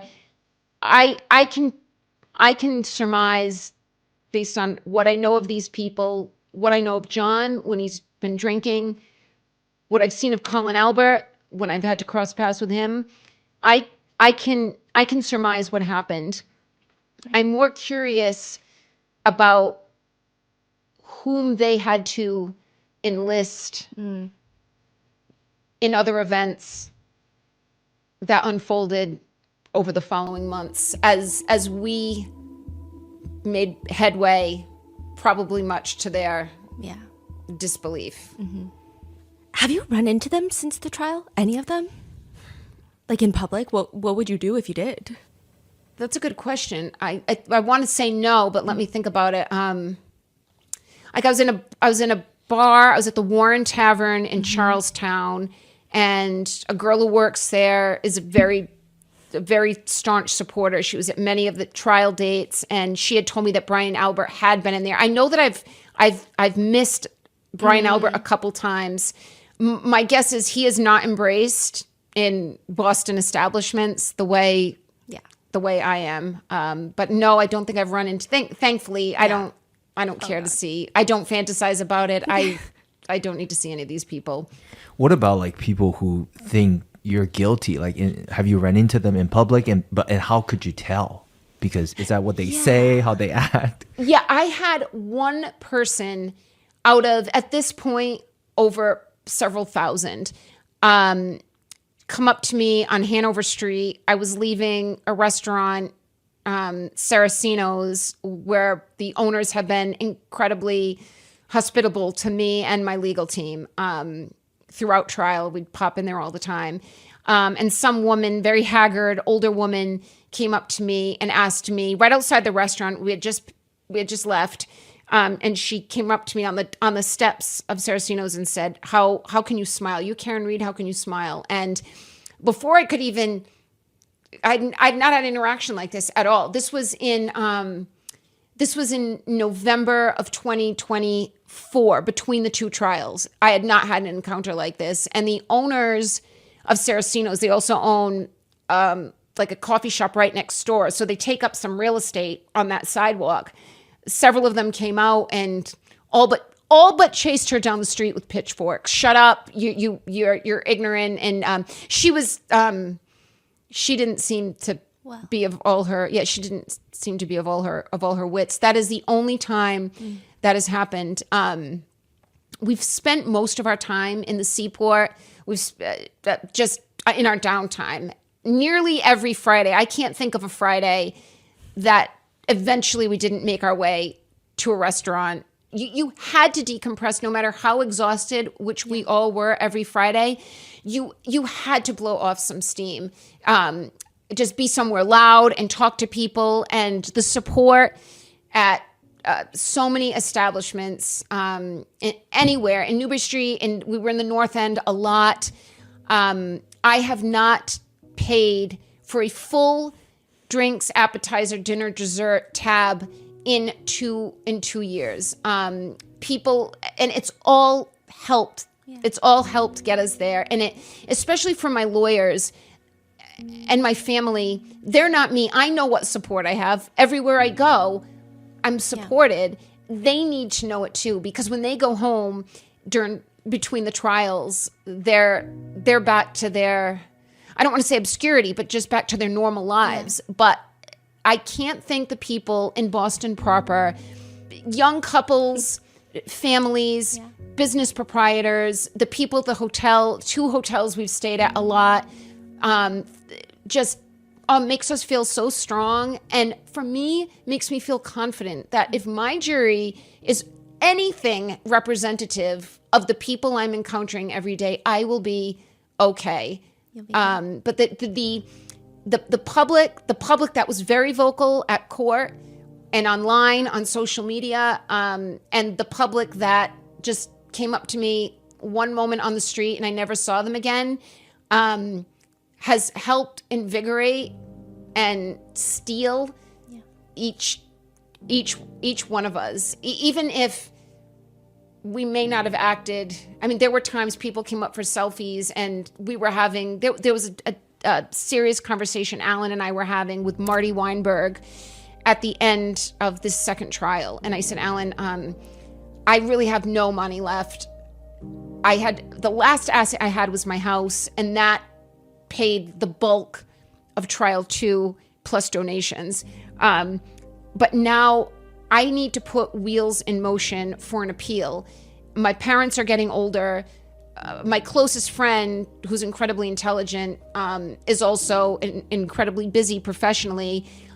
This was like a week before the closing argument, and Alan and I were in a restaurant. It was quiet, and we were talking to Marty Weinberg on speaker. And it's funny, I ended up seeing a photo. There was a woman at the bar of this restaurant that I could tell was taking our photo. She was weird. I didn't actually see her take a photo, but she was very interested in us. I ended up seeing the photo of Alan and me on Twitter with some salacious headline. And I thought, I showed it to Alan. I said, if they only knew what we were actually, if she had just walked over and spied on us, the headline would have been even better than what the contrived headline was, which is Karen Reed and Alan Jackson overheard on speaker with Marty Weinberg discussing a potential conviction. Yeah. And Marty, we don't talk about a lot because he's just come in as a pinch hitter, but it's been in such major ways. And the appeal, which was somewhat thankless because we didn't have any success with it after the the first acquittal, the mistrial.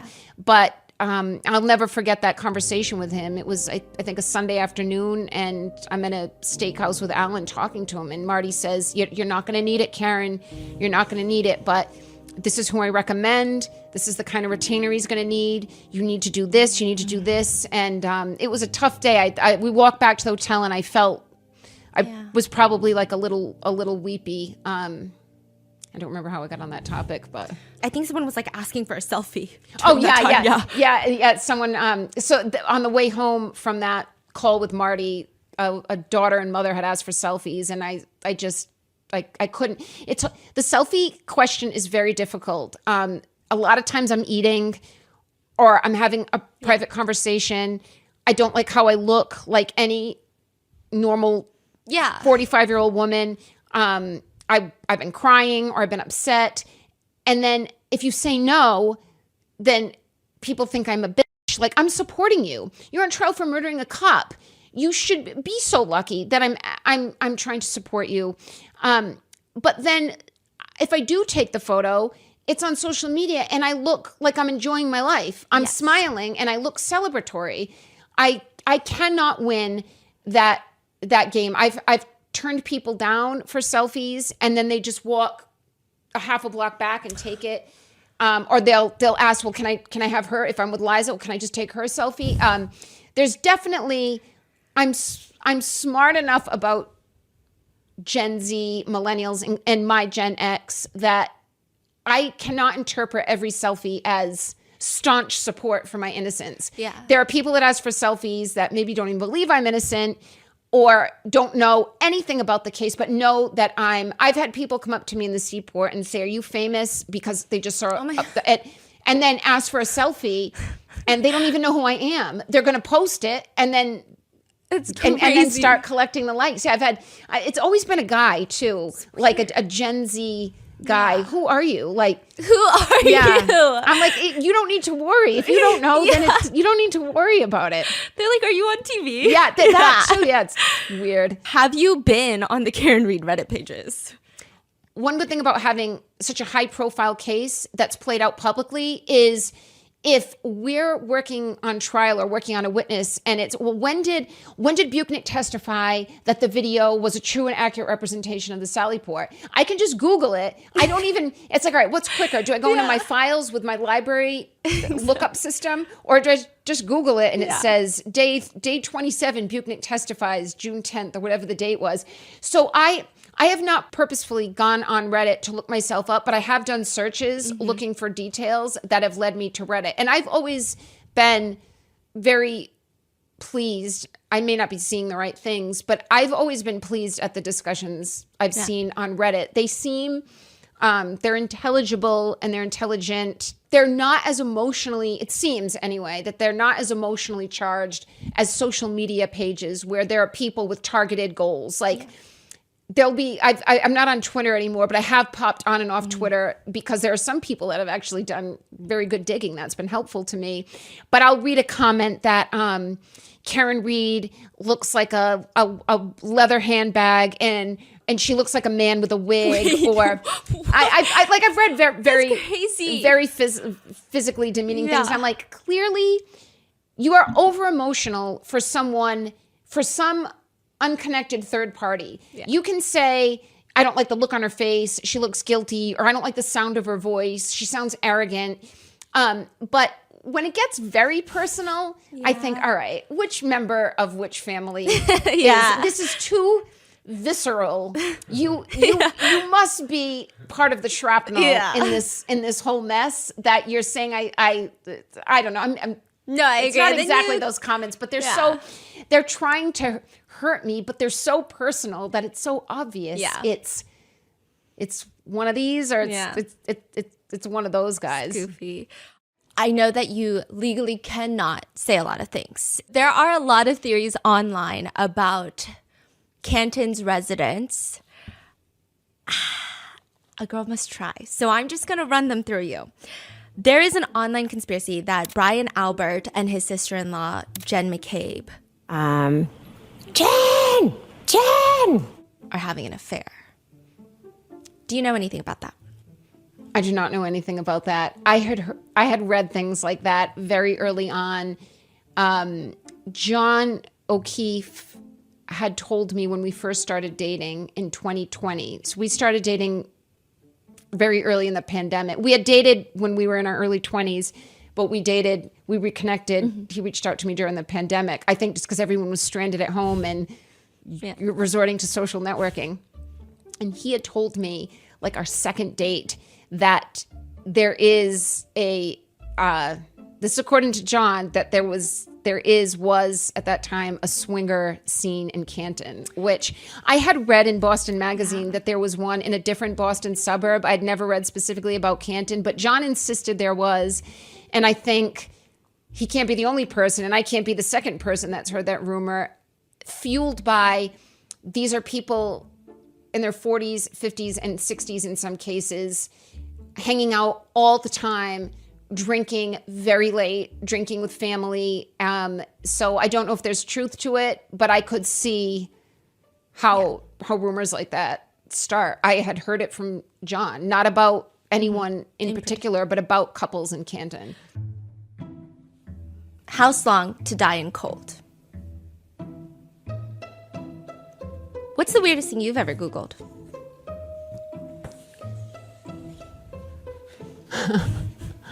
What's the weirdest thing I've ever Googled?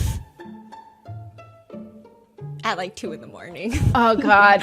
I'm sure I've Googled something weird. I haven't Googled anything incriminating. Yeah. I'm sure it had something to do with like matching wires on a chandelier at my house, or something like to do with fixing something, like what is this bolt that's sticking out of my lawnmower or something. But I don't know. I don't think I've Googled something like perverted or perversion anyway. But there is an online rumor that Jen McCabe has voodoo dolls, plural, of you.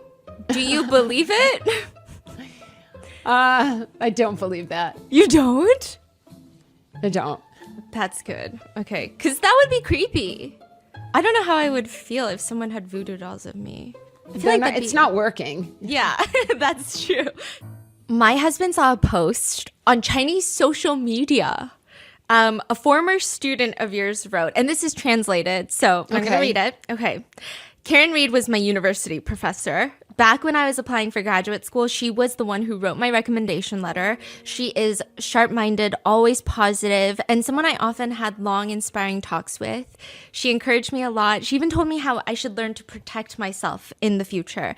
The financial industry is not a stranger to male supervisors and female subordinates with quid pro quo situations. I watched all the live stream news coverage of her trial. I tried to stay in touch, but I couldn't find her LinkedIn, so I decided to write this post to commemorate her. She will always have a special place in my heart. Is her name Claire?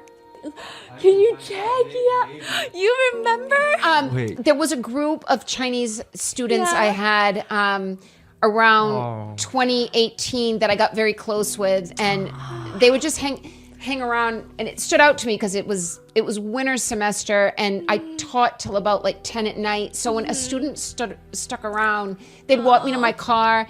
I did bond with that group, and one in particular named Claire, but it might not be because I think I am connected to her on LinkedIn. I'm sad I don't speak Chinese because I never saw that. Oh my God. Yeah.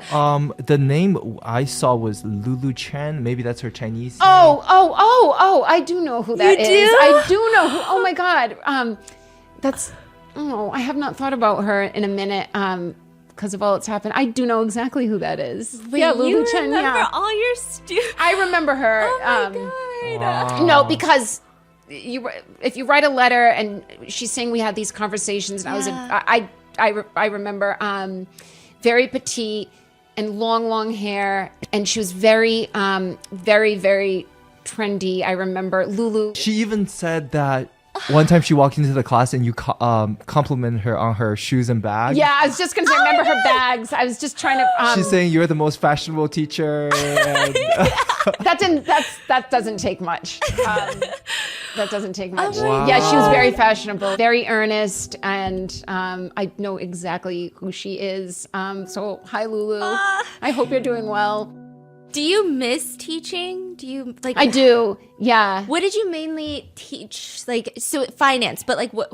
I taught a few different courses, but mainly I taught an introduction to capital markets, like how the stock market works, how a company goes public, how to analyze a company's financial statements.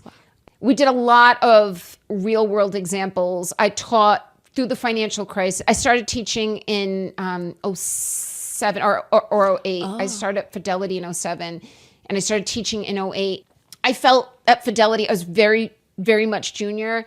I was a very small fish and just the best pond to be in, but it was difficult on my self-esteem.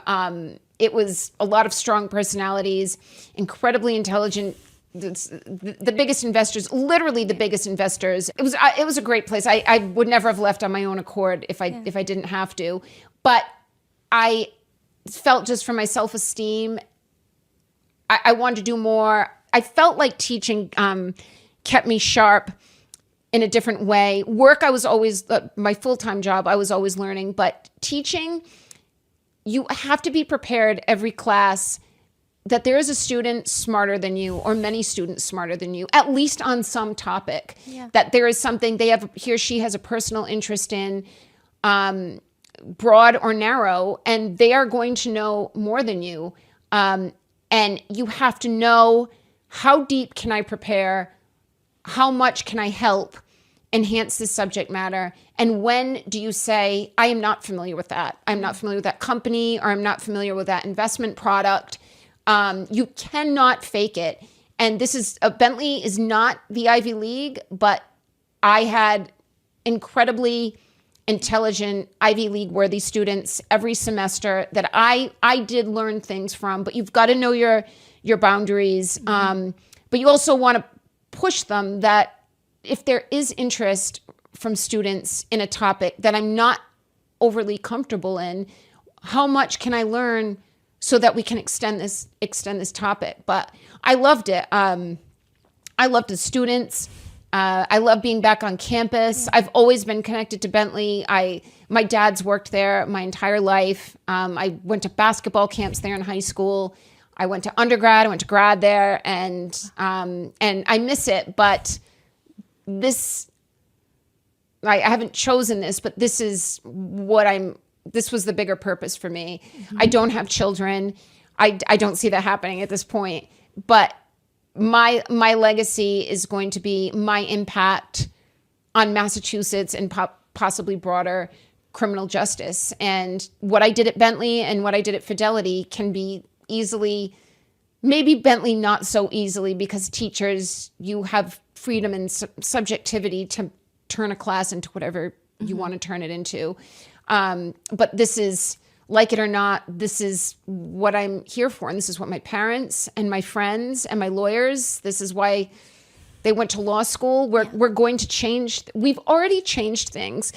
Even if I was convicted, the change has happened. People, even if that jury came back and convicted me, people who watched every day of that trial or 3 days of the trial know what they saw. They don't need a jury to confirm it for them. I've read comments online when I've indulged against my better instincts that I'm going to let it play out. It hasn't been, I'm not going to buy this conspiracy. It's all up to the jury. I've read many comments like that. Like let the it's usually from the other side, the baddies.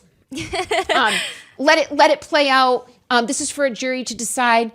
Like, what a narrow-minded way to go through life, that I'm going to let a jury tell me. I mean, it's one thing if you don't watch it, then I guess the jury is the next best thing. What is their opinion? Juries tend to be reasonable, but read the filings, watch the witnesses.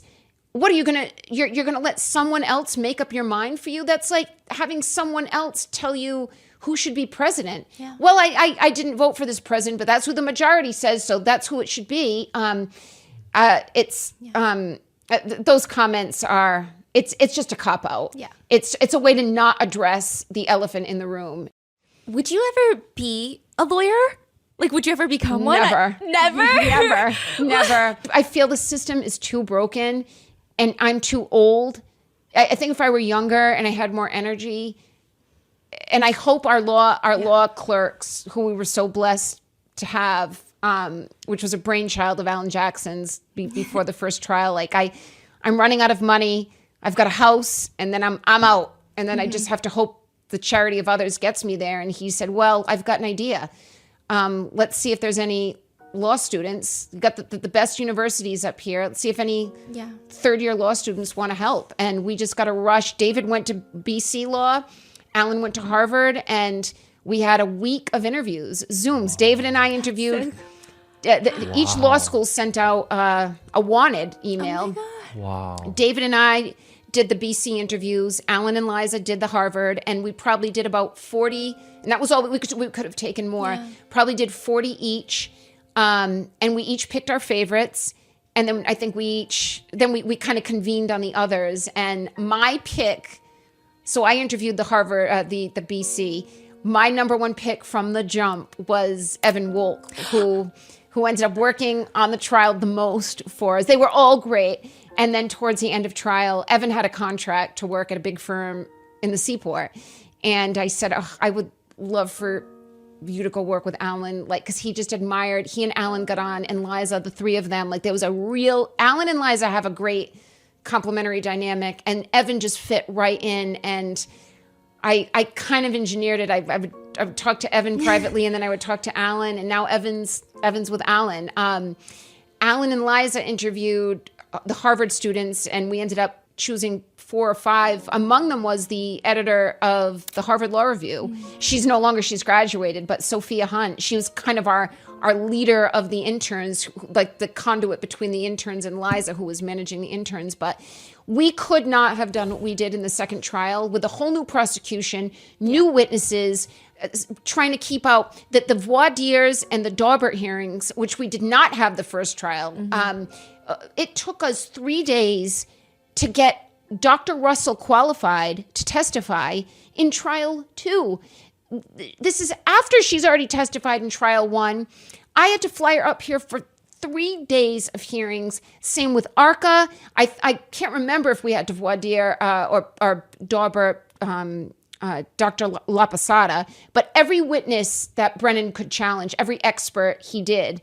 And we could never have handled that. We did not have the bandwidth without these law students. I mean, they would sleep at the hotel on couches in our rooms. They'd wear the same suits the next day. I mean, they were indefatigable and just a total lifesaver. They become like family to us. They helped save my life, and I didn't know them 1 minute, and hopefully, I know them forever now.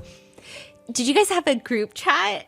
We did. We called it the, I don't know if you heard the name for the ARCA witnesses. They were called Crash Daddy? Crash Daddies. Our group name for the third-year law students was Crash Graddies. Oh my God, that's so good. Yeah. Oh, because they all graduated, and one of our interns was getting married, graduating, and moving to Chicago to start her job, all within 2 weeks. So they were all, one, Sophie, who's is like a more like a daughter to me, I guess, but I treat her like a little sister. She hasn't graduated yet, but the other 8 have all graduated. So our group thread, I think it's me with the 8 of them or the 9 of them, was Crash Graddies. That's so good. Speaking of, have you seen the clip where it appears that Auntie Bev, it appears from social opinion that she's checking out Crash Daddy?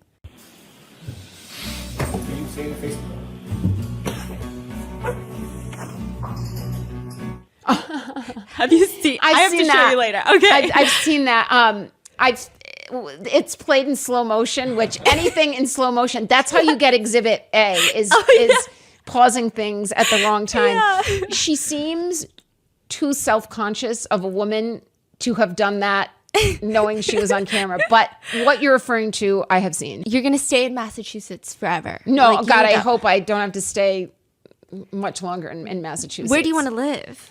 Anywhere but Massachusetts. 49 other states. Yeah, anywhere. I could be in the middle of the woods. I could be on a farm. I could be on the water. I don't care. I care who I'm with. Yeah. I don't want to see another Massachusetts state trooper. I don't care if they're reformed or under a different colonel. I have taken too many shots at law enforcement to feel protected by law enforcement, although we have had many positive experiences. Yeah. I hope law enforcement that supports me, or at least believes me, in Massachusetts understands what has happened to me at the hands of law enforcement and why I feel the way I do. My grandfather, my mother's father, was a police officer. Obviously, John was a police officer. I am not anti-law enforcement, but I have had many, many members of law enforcement abuse my rights and lie. And that's as far as I'll go. And I can prove that they have lied.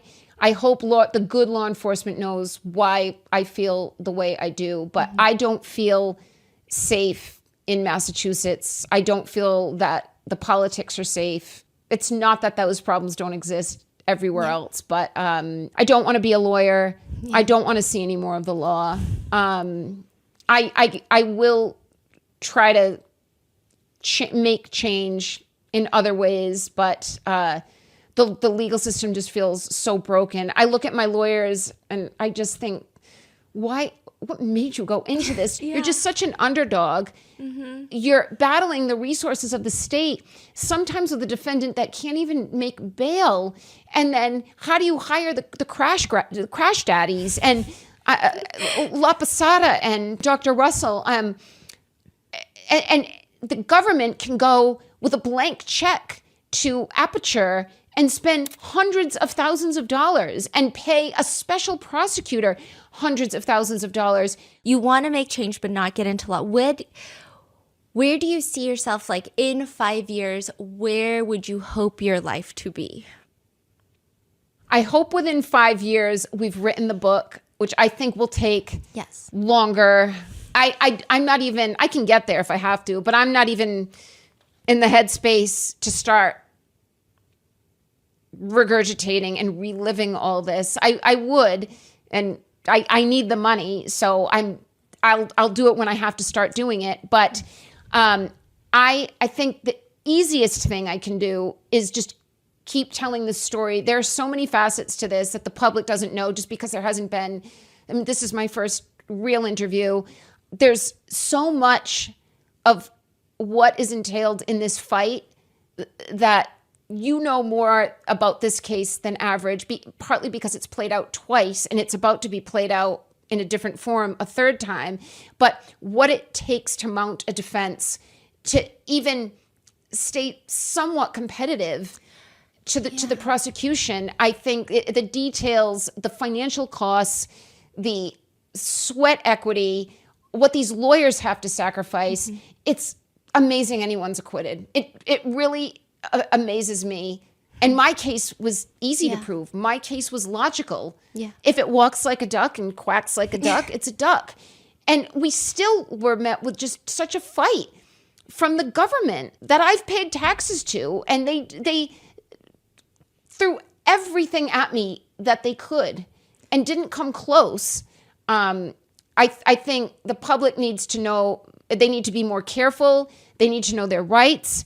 They need to know not ever to speak to law enforcement. Unfortunately, we can't cooperate the way we would think we need to, because if God forbid this goes south, it will be used against you in a court of law. It will be manipulated against you in a court of law. It will be taken out of context against you in a court of law. You know, we're trying to put together this YouTube channel, Alan and I, and I read a couple comments like, I'm done hearing from Karen. What does she have to it? I can tell you what it's like to be a defendant, and I can tell you what it takes to be the system. It's a lot more than what you think. I've lived now 6 months, 3 continuous at a time, with my defense team, with ancillary members of the defense team, with law students. We had a documentary crew with us at one point. It's emotional and trying and exhausting, and there's a lot of choreography and personnel management, I'll call it, to walk into court looking how we looked every day, and to be cohesive. And I had 3 men in their 60s from 3 different firms, very seasoned in their careers, all having spent time as prosecutors. And then Liza made partner along the way, also experienced with her own opinions. We don't just show up and put Kelly Deaver on the stand. Everyone has their own experience and therefore their own strategy and their own way of doing things. And they all fall on me to break the tie. It's very, very trying. It's why I feel this crash from trial, because it wasn't just sitting there and trying to keep my emotions in check, which sometimes I didn't do a very good job of. It was what was happening. Honestly, trial, sitting there, was oftentimes easier than having to go home. The worst nights, the worst moments of trial at times were Monday and Tuesday nights, where we just had a grueling day at court and some big witness is coming on Thursday, or worse, we think a big witness is coming Thursday, but Brennan hasn't finalized the batting order yet. So it could be the children are testifying on Thursday, or it could be Buchnick, or it could be Tully, one of the 4. I mean, that's how it goes. That's the dirty pool that's happening, is we are finding out sometimes within 1 day's notice who is going to testify. We were told that, now I can't remember her name, the dog DNA expert from UCal Berkeley, she was on the witness list. We were told every Friday when the judge would call us up at sidebar and say, what are the plans? Who's coming up next? We were told every Friday, she's coming. She should be coming this week. We're trying to make travel arrangements. She should be coming. She never came. And we have our own opinions about why she didn't testify. But it wasn't as if we had this roadmap of trial and we had some time to plan. We, for example, did not know if we could call ARCA until trial had already started. So Judge Cannoni told Alan the morning of opening statements in trial 2 that she had not made up her mind about ARCA, and he was therefore disallowed from mentioning ARCA in his opening statements. So that meant Hank Brennan presented his case, and you're going to hear from Aperture, ladies and gentlemen, and 2 PhDs. Oh, that's right. Shannon Burgess lied about his degrees. One PhD is going to tell you that car backed up at 24 miles an hour, 62 feet, and it spun him around like a top, and he fell and cracked his head open. Then we get up to give opening statements, and we've got the federally contracted ARCA PhDs who've done all this work, and we've had them now for a year, and we can't mention them. So if jurors were paying attention, they'd say, well, wait a minute. So the prosecution has a physical reconstructionist who's going to tell us that car damaged that body and that body damaged that car.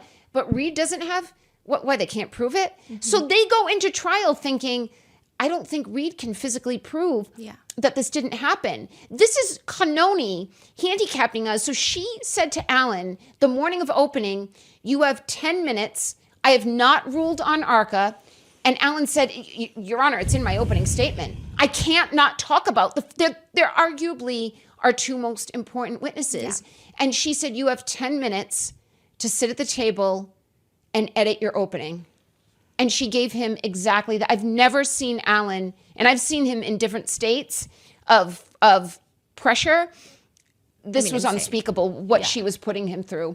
And he is so choreographed and fastidious and meticulous, and everything flows. It's not a stream of consciousness. It's something he's worked and massaged, and he reiterates themes as he goes through. He didn't just talk about ARCA once. He introduced them in the beginning. There was no collision. There was no collision. There was no collision with John O'Keefe. There was no collision. There was no collision. There was no collision. There was no collision. There was no collision. And then he goes into detail throughout that all had to be excised and still flow. These are fights that we were made to endure, that we shouldn't have, and it was something like this multiple times a day of this magnitude. So I think, long answer to your question about the next 5 years, even just for therapeutic reasons, I want people who care to know everything that happened. You're still fighting. So you had the 2 trials, but now there's a civil fight. There's multiple civil fights. How much is that going to cost? My biggest expense is logistics. The amount of work required is just so vast. I mean, it took 3 different firms, Yannetti, DLA Piper, where Bob was from, and Worksman Jackson, for 2 trials. We didn't even make it through the first time around. We had to do it again. And now I currently have 3 civil trials happening. I have the O'Keefe wrongful death suit in Plymouth County, Massachusetts. I have my suit against Canton PD and Massachusetts State Police in Bristol County, Massachusetts, both state. And now I have the federal with the Alberts, McCabe's, Higgins, Proctor, Tully, and Buchnick. So that's 3. Alan is still one of my attorneys. I am not currently compensating Alan, but I do pay for all the travel and logistics. I have paid modestly so far, she and Finney, but the amount of work they've done on a billable hour rate is already astronomical. Mm-hmm. I mean, they're doing something robust for my case as I sit here right now. They're amazing, and there's 3 of them, and they're all just like Alan's firm. They're all complementary. They work together for a reason because they're good together. The worst is over. I am used to fighting now. If any party to this thinks this is inflicting pain on me, you don't understand what I've been through and what I've survived and what I can handle. And you don't understand what's going on and what more is about to be revealed. I mean, we were hamstrung, in our opinion, badly at trial. There's more evidence and there's more of a story to tell. And it has to be done.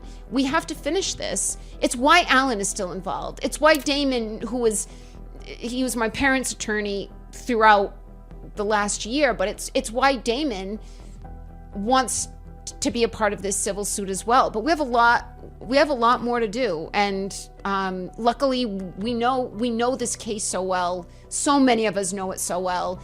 It's just a matter of understanding civil law and how this all has to play out, and it's even more tedious than the criminal court. Yeah. And I know you have a civil fund set up. I'm going to leave that in the description for people to support.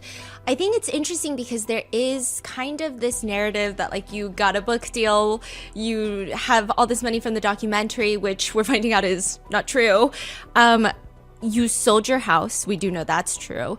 You lost years of your life that you could have been working. You lost your careers. You used up your savings. You cashed out on your retirement. You sold your treadmill. Oh, I did sell. Who said that? It was in an interview. Did I say that? Yeah. Oh, I didn't see that. I did sell my treadmill. I think I gave it to my neighbor. Did my neighbor take my treadmill? Yeah. I sold it to my neighbor. My neighbors were lovely. They're a young family, and they had a baby in the middle of all this. It was funny because I would, not like a creep, but I would watch them out the window. My bedroom faced their house, and I would hear the little baby that was born. I want to say, and their baby was born in the winter of 2022. I would hear the baby outside and think, what a juxtaposition that I'm going through this in this house. And they're so lovely, my neighbors, my old neighbors, and they're starting this family. And when they bought the house, I don't even think they were married yet, and they're growing. The firstborn's getting bigger, and it didn't make me sad. It was like life is always starting fresh, and life it's not always happy. It won't always be happy for them, but it is there's always another moment of happiness, even if there's tragedy in it. But yeah, I have not made anything, not a dime. I don't have a movie. I don't have a book. When I do, you'll know. And there are obstacles even to that. A book, my understanding is if we are authors, we could be given some to write the book, almost as if we were taking a sabbatical to write this book. With a movie, what I'm learning is someone like me who would be selling her life rights for the movie, I wouldn't really be able to monetize that until the movie is actually in production, that my rights are actually, it's like a stock option. They're actually going to be, the rights will actually be exercised.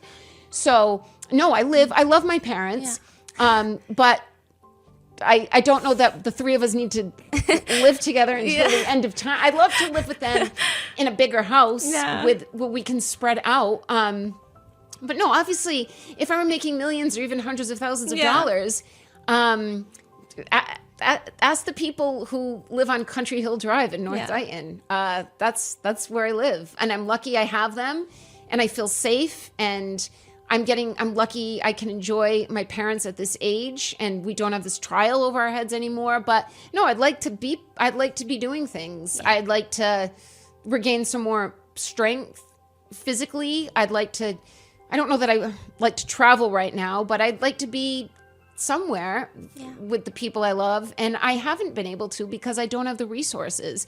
I have had some very generous people help me in small ways and not so small ways celebrate. I've had people open their homes to me and my family and really enjoy life for a few moments. People that owed me nothing, and I've gotten a lot of offers I haven't taken, but and I've got a lot of work to do. So wherever I go, I can't really just unplug. But I haven't made any money. I haven't made any. If you can find an example, if someone has a receipt, by all means, and I'll answer to it. They can send it to you, and I will answer to that. Speaking of money in movies, you're not making any money from the Amazon Prime movie with Elizabeth Banks. Is it Amazon Prime? Elizabeth Banks, I thought was Hulu. Oh, that Hulu. I have Okay, nothing to do with that. Okay, and I am not making any money. I will not be making any money from that. The new Lifetime movie. So I just heard about that yesterday. I refreshed my news feed and I saw the announcement from Lifetime, and it's funny. The actress, I actually saw a still. Apparently, this is done. They've filmed this, and it's coming out in January. Is I think what I read. It's on their docket for January. And the actress Katie Cassidy, her father David Cassidy, he was on a show in the 70s called The Partridge Family, and it was a band. Have you heard of The Partridge Family? It was like in the Brady Bunch era, like bell bottoms and kind of poppy, catchy music. And they were a band. And they also had a TV show, and he was like a teenage heartthrob, they used to call him. And he had a brother, I think a half brother, Sean Cassidy, who was also in a band in the late 70s. They were in a Broadway play where they played brothers separated at birth, and one went one side of the tracks and one went the other in London, and they reconnected unbeknownst to them and became best friends, and then found out they were actual brothers. And it was an amazing musical. It was in 1995 that I saw this play with my family, and David Cassidy was a star. And I was talking to my dad last night, and I said, who would have thought, I was 15 in 1995, who would have thought that we're in this little, it's called the Music Box Theater right off Broadway in Midtown Manhattan. Who would have thought that I guess David Cassidy was maybe in his 40s at the time, that his daughter would play me in a movie. So I feel some kinship. I've seen her in a remake of Nightmare on Elm Street. That is the best version I've seen of that movie. If you're into horror movies, it's good. That's all I know about. I have nothing. I didn't even know it was happening. I will not be seeing any. I'd like, if they want to send me some money, I'll gladly take it. But I didn't know anything. You hear about that, Lifetime? If this is getting the story out, get it out. Yeah. It's compelling. It's a moment in history. I don't blame these people for making these movies, but I will say I have gone through a lot of pain and lost a lot. And you're telling my story to make money and you're not involving me. How much will people take on my coattails and not show any economical appreciation? So I wish these people luck in their endeavors, but I hope they know what I've lost for them to tell this story. I know that you guys are working on the YouTube show, but if we were to end it on a lighter note, if I were to summon you with a magical spell, you have to pick 5 things or objects that speak to you. What would you pick? 5 things or objects that speak to me. Well, one easy one would be rosary beads. I'm religious. I don't pray as much as I should pray. I should be praying many times a day, and I do not. But when I was in jail both times, I prayed the rosary without my rosary beads over and over. I actually used it to help myself keep time because I know it takes me 15 minutes. I have a friend who actually gave me rosary beads that were made with yellow roses that were on John's casket, because I was not at John's funeral, but she grabbed a handful of petals and made me rosary beads. So those are very precious to me. I had someone, this is something that was just recently, it's not in my possession, but it means something to me, and I'd like to get my own copy. Alan had a renowned courtroom artist in Los Angeles. I believe she's retired now. She just goes by the first name Mona. She did a courtroom sketch, which is fascinating. It's like, looks like a mix of watercolor and like pencil. And it's Alan in great detail. It's very small. It's Alan. My parents are behind him. Jen McCabe, Brian Albert, and Colin Albert. It's during closing argument are in the O'Keefe's gallery, and I'm turning around looking at Alan, and it was amazing. I asked Alan if we can please commission her to do one that I can keep. I've gotten like so many photos. There's a photo that someone took in the courtroom. There's 2. It's not really the photo, but it's that moment that I would never remember with the clarity without the photo. But there's several of me kissing my dad that they're just perfect. And then there's one hugging my parents. I know a gentleman named Greg Durr, D-E-R-R, is a photographer. I think he's just part of the Associated Press, or he works for the Boston Globe, but he's really commemorated some amazing moments. But there's one where I'm hugging my parents after the verdict, and my hair is kind of pulled tight, and I've got my fists are like this, and I'm hugging, and I just know exactly how I felt. There's a couple photos of my dad and me that I kissed him every day, and my mom, so I don't remember specific that moment, but hugging them after the verdict, I remember. Other than that, there aren't many objects that mean much to me. I've learned to become more transient, less sentimental through this process, because I had a house that was big for me, that I filled with things that I collected and art, and luckily I gave a lot of it to a cousin of mine who I know is going to look after it, and I actually hope he keeps it all because I love him. But I'm not too attached really to anything physically anymore.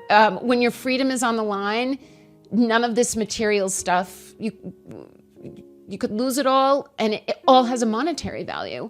My treadmill had granted it was not used very much, but none of it means anything. So I don't have too many objects. There's photos, I don't even know if those count, but I don't have too many physical objects that mean all that much to me.